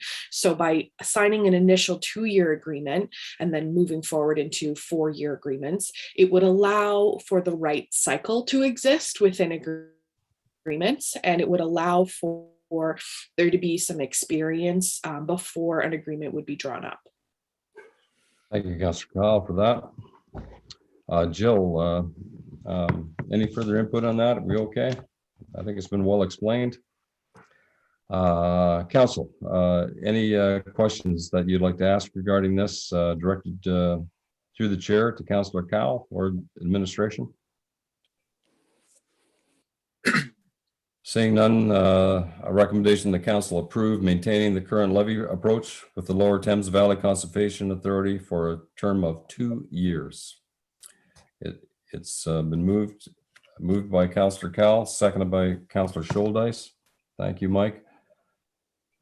I think last call for questions.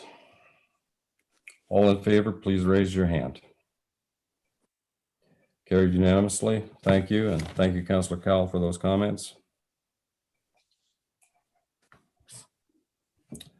Conference updates. Yeah, I spent 2 days in Kamoka taking that basic emergency management course. Very good. Passed the exam. So, and announcements. Council, are there any? Lots of drive-in dinners coming up, I know. Go ahead. Councillor Cal, go ahead.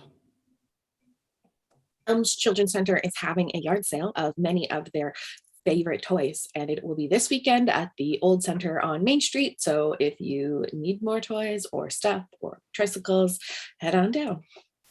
Okay, thank you very much. And council, I'd just like to announce that administration have made a donation to the area that of the family of the lady in Crothers, Councillor Crothers wished. I want to thank administration for doing that in memory of Ian, and that has been done, and we certainly will miss him at the Horseshoe. But just to advise you that a donation has been made in his remembrance. Any other announcements? Before we go into closed session, I should have caught this on the agenda change. It would be very convenient to allow our bylaws to begin It's now. 21 hours. We are on time this evening, but we have Colin Schul here and our bylaw enforcement officer, Bill Menzies. And I'd like to do the bylaws now. Jill, could we get right into the two bylaws that these two gentlemen are concerned about and have them discussed, and perhaps we can take action as a council from there, or we can remember their comments on it, and we can address the bylaws in one swoop. But instead of keeping these gentlemen here through our closed sessions waiting for us to come out, I think it'd be better to pass it. Does council have any objection for this? I'll just take if there is, just put up your hand. Okay. Yep, Councillor Cowell, I see your hand up. Go ahead. So for the open burn, I was reading the size of the fire pit, and the size of the fire pit for in town, my understanding was 1 foot by 1 foot, and that is extremely small. And Councillor Cowell, I just want to get permission from council to move the bylaws ahead of the closed session. Once I get that approval, we can go on and we'll let these people, and we'll let you continue on with that. Council. But the bylaws would be moved before we could discuss them, is my understanding. We're going into closed session. We'd like the bylaws before we go into closed session. But these two bylaws are listed in the bylaws, so we would move new bylaws without discussing them. Clarification, Joe, on this? I thought I was conveniencing our guest here tonight and our fire chief. Am I wrong in so doing? No, I think you, from what I gathered, you've got acceptance from council to have the discussion ahead of time. And I think the reason we have both Chief Menzie and Chief Schul here tonight was there are two reports from the fire department and bylaw enforcement. They've worked together on these, and they wanted to be available for any questions that council might have in advance of passing those.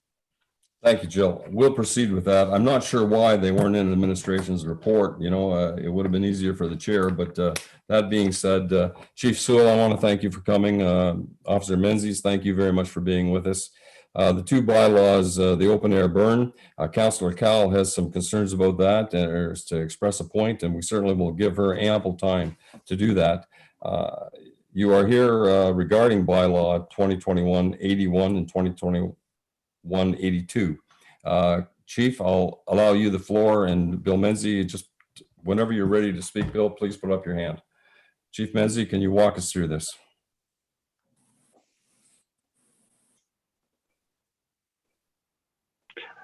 Okay, the purpose of both bylaws is to help with public safety. I'm sure that the fire chief would agree with me on this. Most municipalities have these bylaws in place already. In fact, one of the other municipalities that we used as a reference, the chief is also their temporary fire chief right now in Dunwich, and they have similar bylaws in place. Is something that we need to deal with here. We've already had a few incidents this year where an open burn bylaw would have been a helpful tool. Luckily, I was able to manage things with the one party. I managed to get them to comply. And the second part, we found another way of dealing with him for a call. So there is a problem with that. The fireworks bylaw is pretty much a standard bylaw in all municipalities within the province of Ontario. It is a safety issue. It does help with control of sales and displays and dates and times when you can have fireworks, and or if there are special events that they are controlled by the fire department and or myself in dealing with making sure that they're not interfering or causing any danger to the public. So that's why these bylaws were put forth. I've been in discussions with the fire chief on several occasions about these, and we both kind of went back and forth and came up with the best regulations that we figured could work. So we're at the point now where we have a draft in front of council through you, Mayor, And we're asking for input. If there's any input or changes that may be required, we can probably work with that. And then we would like to move forward with these bylaws. They are needed tools. I give you that toolbox speech. I can't fix it if I don't have the wrench. So that's what it boils down to at this point. We're at that point right now where we need to start looking at this very seriously. And I'm sure the fire chief can chime in and talk about public safety and fire safety. Okay, thank you, Officer Menzie. I appreciate that very much, your input, and you have mentioned some comparables around us that have such bylaws, and the continuity of that throughout the county and the province. Chief Schul, I appreciate your input in this. Could you say a few words on this at this moment? I think Chief Menzies wants to say something quick to finish his thought, and then I'll go ahead. Okay, Bill, go ahead there. I'm sorry. I thought Just wanted to remind you, Your Worship, it is Chief Menzie. I'm not an officer anymore. Okay. Okay. We'll call you Chief. We have two chiefs. We have two chiefs with us tonight. Chief Sewell, go ahead. Thank you. Thank you, Mr. Mayor and Council. I'll be very quick. These are very generic bylaws. The reason for the bylaws is not for more government intervention. It's more to look after the people that are the problem, not the people that are the maybe just misunderstood or just didn't understand the bylaw. I've had conversations with people and no charges laid in the past. But however, to quote Chief Menzies, yes, it's a tool in the toolbox. We're really out there to deal with people that are unauthorized burning, repeat offenders, that sort of stuff. I'm not out, and the chief isn't either, out looking for people that are having a backyard barbecue that's 10 centimeters over what we said, that sort of stuff. We just want to make sure that we curtail that people have enjoyment as well as the neighbors have their enjoyment, and that everyone can enjoy it. I stopped short on this to come to council with a chimney product type thing to use in the settlement areas. However, I did curtail the size of it to really what we need is if people want to go enjoy a small fire with their kids for marshmallows and that, we don't need a 2 or 3 foot by 3 foot fire type thing. So that's all I really have to say about the burn bylaw. It's really to look at the offenders, not the normal everyday people that are trying to enjoy a backyard barbecue. As for the fireworks, it is a generic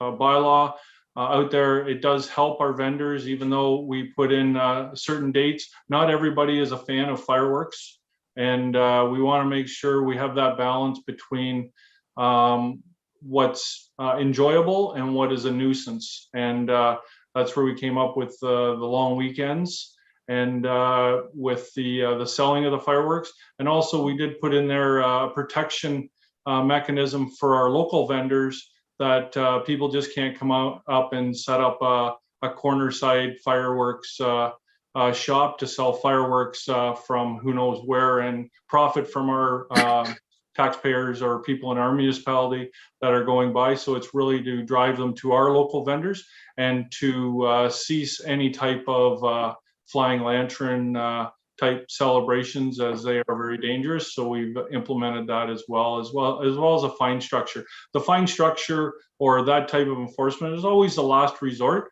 but there's some people that don't learn until you do actually have to go and lay some fines. So that's pretty much all I have to say at a high level for these bylaws, Mr. Mayor. Thank you, Chief Sewell. Councillor Cal, you certainly take your time there and address questions to Chief Menzie or Chief Sewell through the chair. So as I was mentioning before, when we looked at the bylaw, it did say that for in-town residential areas, we'd be looking at a 1 foot by 1 foot fire pit area, which is very small and makes it difficult for people to use them. And then it means that all of the pieces of wood that go into them have to be 1 foot by 1 foot because they're restricted by the size. Whereas in more rural areas, you can have 2 feet by 2 feet. And I could be in support of the open burn one if we could keep and just to mention what Chief Menzie had mentioned, is that we did have an open fire bylaw before, but I can appreciate that I went through to review some of the differences, and the repeat offender portion of it was missing. So I can appreciate that that may be necessary, but I would like to change it so that it does not make a difference whether or not you are in the town of Glencoe or Wardsville or a rural area, that the fire pit would be 2 feet no matter what. Yep. And then I would be willing to move the bylaw for open air fire. Yes, Councillor Call, thank you. I certainly see the logic in that. Councillor McGill, go ahead. Yep, I would second that with the change that Krista has indicated. Okay, thank you, Mark, that we change the recommendation for the fire pit to be 24 inches by 24 inches as opposed to 12 by 12. Any further discussion? Any questions you'd like to direct? Yes, Councillor Vink, followed by Councillor Scholdice. Thank you, Mayor Allen. To the gentleman, I read it very quickly, but I believe there was something in there about farmers burning brush and to give 24 hours notice. And I know sometimes like 24 hours notice, it could be rain, or that morning, it may be at the back of the farm and the wind is going perfect direction and the way you want it to go. So to me, 24 hours notice really doesn't work as far as burning brush. Yeah, I don't think that's a change from what we've had in the past, but Chief Sewell, you're aware of this yeah, you can certainly answer the question of the councillor or his concern. Mr. Mayor, first to Councillor Cowell. The reasoning, our thought process through that was to have a smaller fire for smoker because the residents are closer together. But if that's council's wish, I have no objection to that either, to yourself or Councillor McGill. On to the second question is, municipality that I was at earlier, we used to have to, I put in a special permit where we actually physically went out to the farm and had a discussion with the farmer about them burning and proper weather and when it's not raining and that sort of stuff. So the rule is just, we understand things change, and it's not that I'm not going to take their call and say things have changed, we're going to, you know, burn 2 days from now. But in the bylaw, it would be a courtesy that we get a heads up that they're going to burn. So then we're aware of it for any type of calls that day, or can go out and meet with the farmer as well. So that was no change. You're right, Mr. Mayor, about that. But it's just more of a rule of thumb. But we're not against taking the calls from the farmers and proceeding with them burning. It's not, we don't get a ton of calls. So Councillor Vink, I understand your concern, but I'm not going to curtail as long as they abide by the bylaw and we can work with the farmers. We're willing to work with them as well. Okay, thank you. Council, yes, Deputy Mayor Wilkins, go ahead. Actually, Mayor Mayhew, I'll save it for later. Thank you. Okay, no problem. Thank you. Okay, Councillor Scholdice, I see your hand. Thank you, Mayor Mayhew. This question is for the fire chief. Is there a fee for applying for a fireworks display? And have any of the businesses that sell fireworks been contacted about these changes? Through Mr. Mayor to Councillor Scholdice, we haven't been in contact with the vendors yet. I waited purposely to bring this to council till after the fireworks season, so we have enough time to have an education period and I can have a dialogue with any vendor that wishes. As for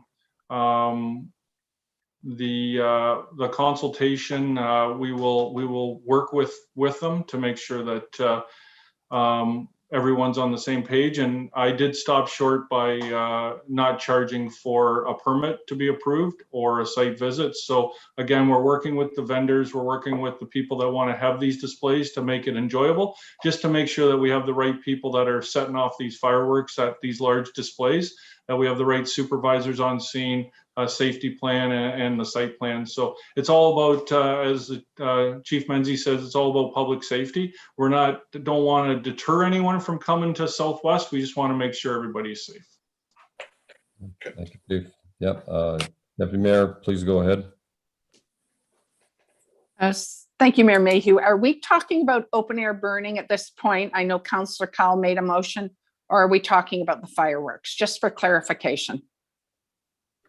Or both, maybe both. I think the last one was was fireworks. probably directed to the same standards on a fire pit in the rural areas that there is in the urban areas of 24 inches is what the motion was. The change, I believe Councillor Cowell accepted the bylaws as they have been stated with the modification that we increased the size of the fire pit from 12 to 24 inches square. No, I was just passing the bylaw as amended for the open fire. I have more comments for the fireworks one, Okay. but I thought we could deal with this one first and then move on to the fireworks one with my long list of. All right. So Thank you, okay. Councillor Cowell. I thought so. Thank you, Mayor Mayhew. Yep. Okay, Council, any further questions? We're talking, we have had, I think, discussion that everyone understands the fire pit issue. We know that this conversation now is focusing on the fireworks. Councillor Scholdice. I think Chief Menzies had something to say. Okay. Bill, I missed your hand. Go ahead. Through you, Mayor, to all members of council, everyone should be remiss and reminded that we will be conducting a lot of education. This is not strictly just an enforcement tool. I'll be working with the fire chief and speaking with the vendors when it comes to fireworks. We'll be speaking with the public, and education has always been the key to any bylaw enforcement. And I am very, very, I can assure council that we're not just going to go out and write tickets on anybody we see that is in violation. We're going to speak with them. We're going to try to educate them. We're going to try to talk to them and advise them of both bylaws so that they understand what the guidelines are and what the rules are. We're not here to curtail business for the business owners, and we're not here to penalize farmers if they decide to have a fire because the weather's good and they called it in yesterday, but they couldn't do it until the following day. We're going to talk to them about these things. These are just mechanisms put in place to deal with the people that don't obey any rules. They don't care. They just do whatever they want. So, and again, public safety is key to all this. That's all I have to say, Your Mayor. Thank you. Thank you, Bill. Chief Menzies, thanks very much. I know that we have two different bylaws here, but the conversation seems to be amalgamating the two together. But we certainly, as a council, know that they are two separate bylaws, and but both have the subject of public safety in mind. Deputy Mayor Wilkins. Thank you, Mayor Mayhew. So my question, I guess, is to our fire chief. So when you talk about the fireworks, are you targeting or kind of centering on the backyard fireworks display, or is this the larger displays? Go ahead, Chief. Deputy Mayor, through Mr. Mayor, we're really looking at making sure we don't have the fly-by-night larger displays. Chief Menzies could elaborate maybe a little bit more on this, but we're really focusing on the larger displays, making sure we know who's coming into town. They have the ability to cause more damage or someone getting hurt. So although we do recommend people not to have backyard fireworks because obviously you can get hurt quite easy with them, but you know, to let off a few small fireworks. But then if they were the smaller fireworks display on what we want to do is the nuisance people that do it every weekend, or the nuisance where Chief Menzies can go in and talk to them about your fireworks is falling on my house, those type of things. And this gives us the avenue to deal with, the nuisance people, not the legit people that are just trying to have a small family fireworks display. Okay. If I could continue, Mayor Yes, Mayhew, one follow-up. just a comment. You know, the last 18 18 months have been difficult on everybody. And the fireworks are certainly more readily available than I think they've ever been. We have probably 2 or 3 business owners that do sell them. And I would hate to see them restricted to 2 weekends in the summer when we obviously have more long weekends. So I understand why you're doing this, and I'm okay. I understand you, and I did talk yesterday a bit about it, Colin, and I appreciate you taking the time to discuss it with me. So anyway, Mayor Mayhew, I'm fine with it. Thank you. Okay, thank you. And gentlemen, I presume as in any bylaw, it's complaint driven. Is that correct? Yeah. Okay. Mr. Mayor, everything that we have is complaint driven. I'm not driving around looking for a 3-foot fire pit. And I don't think Chief Menzies is. We're busy enough dealing with the complaint driven stuff without looking for it. So as long as people abide as in the spirit of the bylaw and have good relationship with their neighbors, usually we never visit them. Okay, Councillor Cowell. Thank you, Chief Sewell.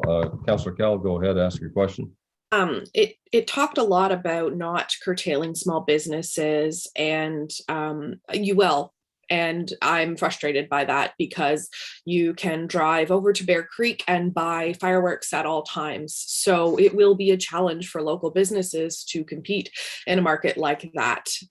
Additionally, when we look at our summer and our what we've been experiencing over the last 18 months, when we talk about government and oversight, this feels exactly like that we're making a rule that doesn't need to be made. I remember having fireworks when I was a teenager 20 years ago, and I just can't believe that we're having this discussion today. If it was an issue, they'd have done something about it then. So I can't support this at all, any of it. I'm not interested in supporting it, and I'm frustrated at how it's come to us. As the mayor mentioned before, that there was not a report on this in a more traditional fashion when this is so new. And I recognize that this is very different than the open burn. The open burn were changes, but this is brand new, and it looks very, very cumbersome. And like I said, I can't support any part of it. Okay, thank you. Deputy Mayor Wilkins, go ahead. Mayor Mayhew, just a question to Councillor Cowell. So would you feel more comfortable, Councillor Cowell, if we changed it to the 4 long weekends over the summer time, and that the business owners in Southwest Middlesex were permitted to sell from a week before Memorial Day weekend until after Labor Day weekend? It's not about the timeframes, it's about the idea behind it for me. So for me personally, it's not about the weekends, it's not about the long weekends, it's about being unnecessary. This isn't something that we've had a lot of complaints about. This isn't something that we've had a lot of issues with. And so I appreciate that perspective, and I understand how come. And there were components of it that part of me was like, okay, I get it. There is education associated with how we sell them and not putting them out in the sunlight and things like that. So I read it in detail and I understand components of it.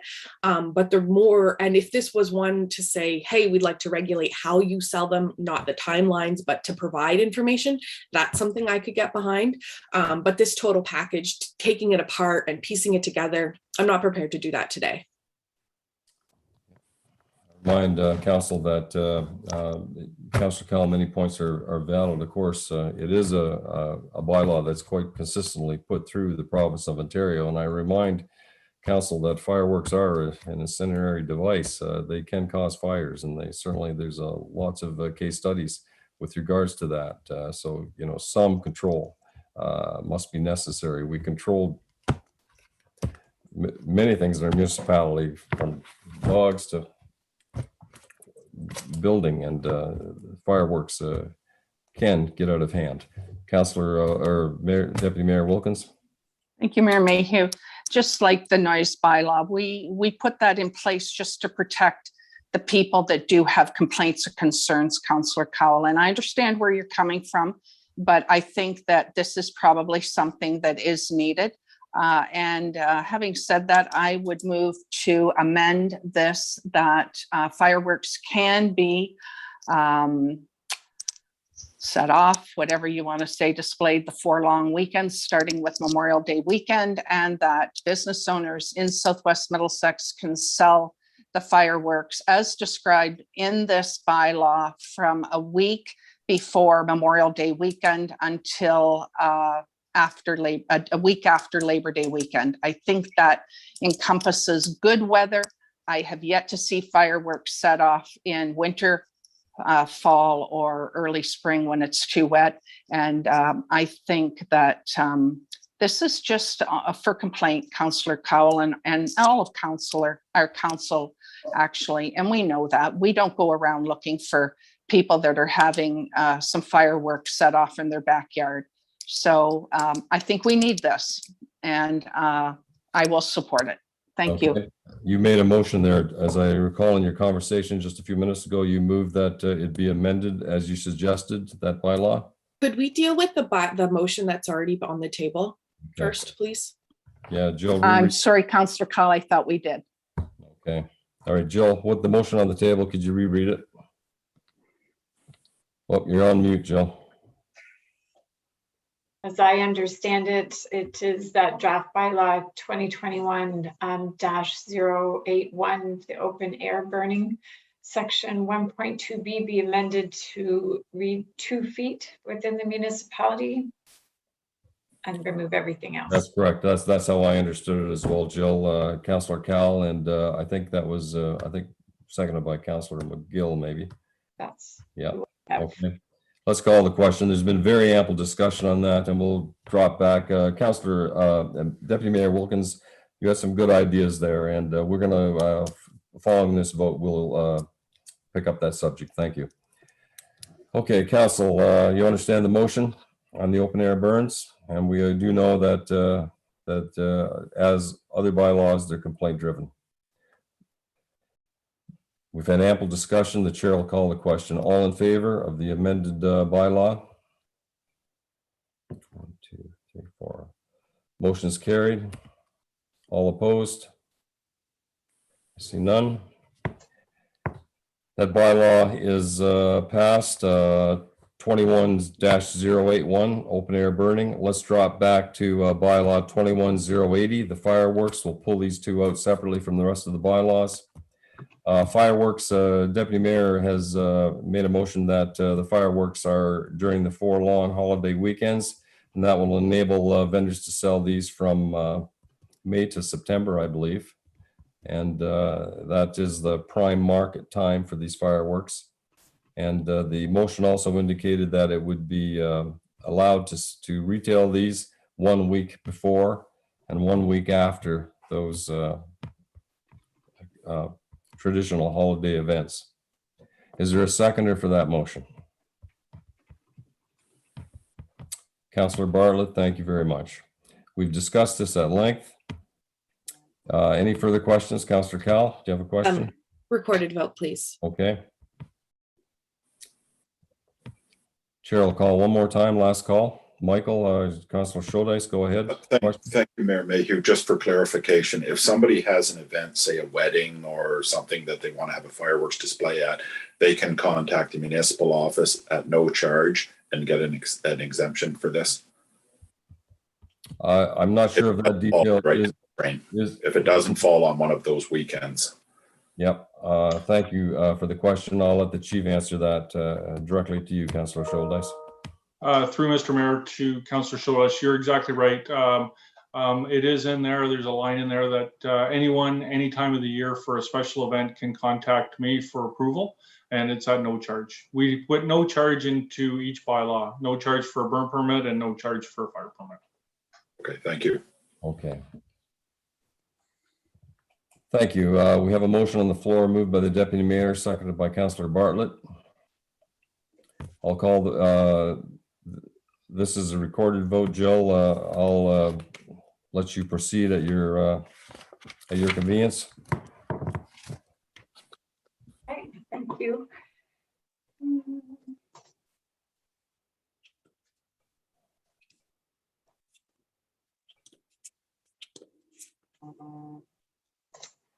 Sorry about that.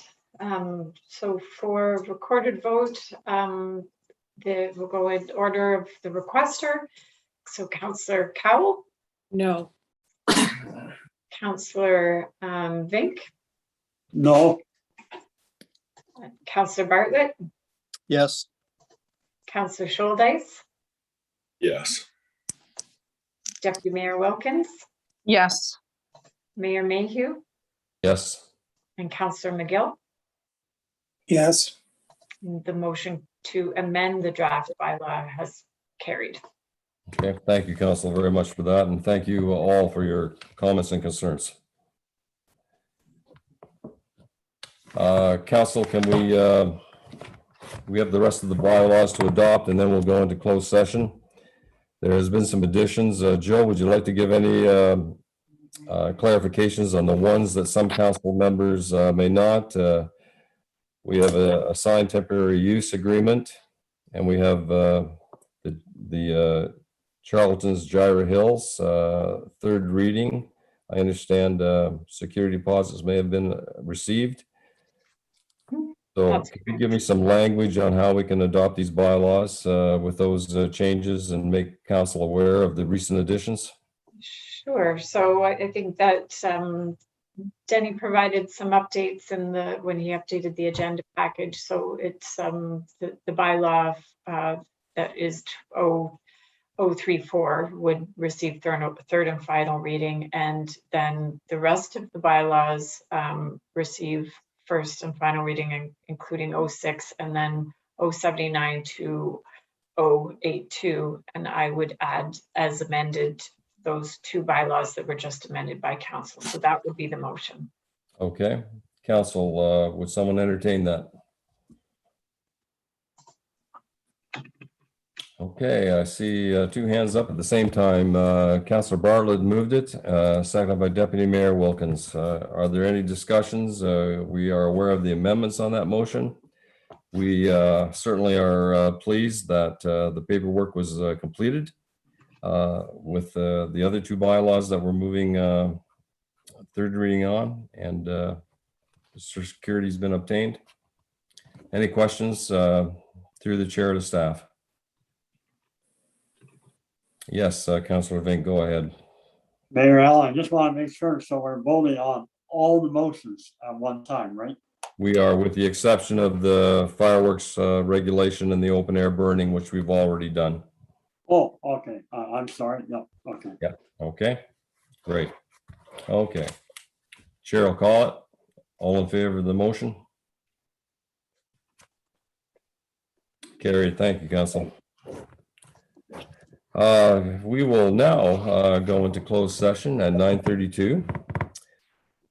As per section 2392 of the Municipal Act 2001, to consider personal matters about an identifiable individual, and it's in your agenda. Organizational restructuring was a big change implemented last year. Therefore, be it resolved that council have a closed session to review it following the 1-year anniversary of its implementation. Thank you, Councillor McGill, for entertaining this subject. Deputy Mayor, I'll hand the gavel over to you.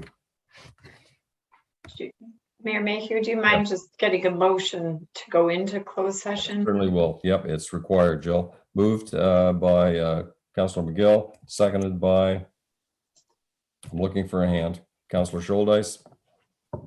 All in favor? All opposed? None. Thank you. Deputy Mayor, I'll let you take over the in-camera section.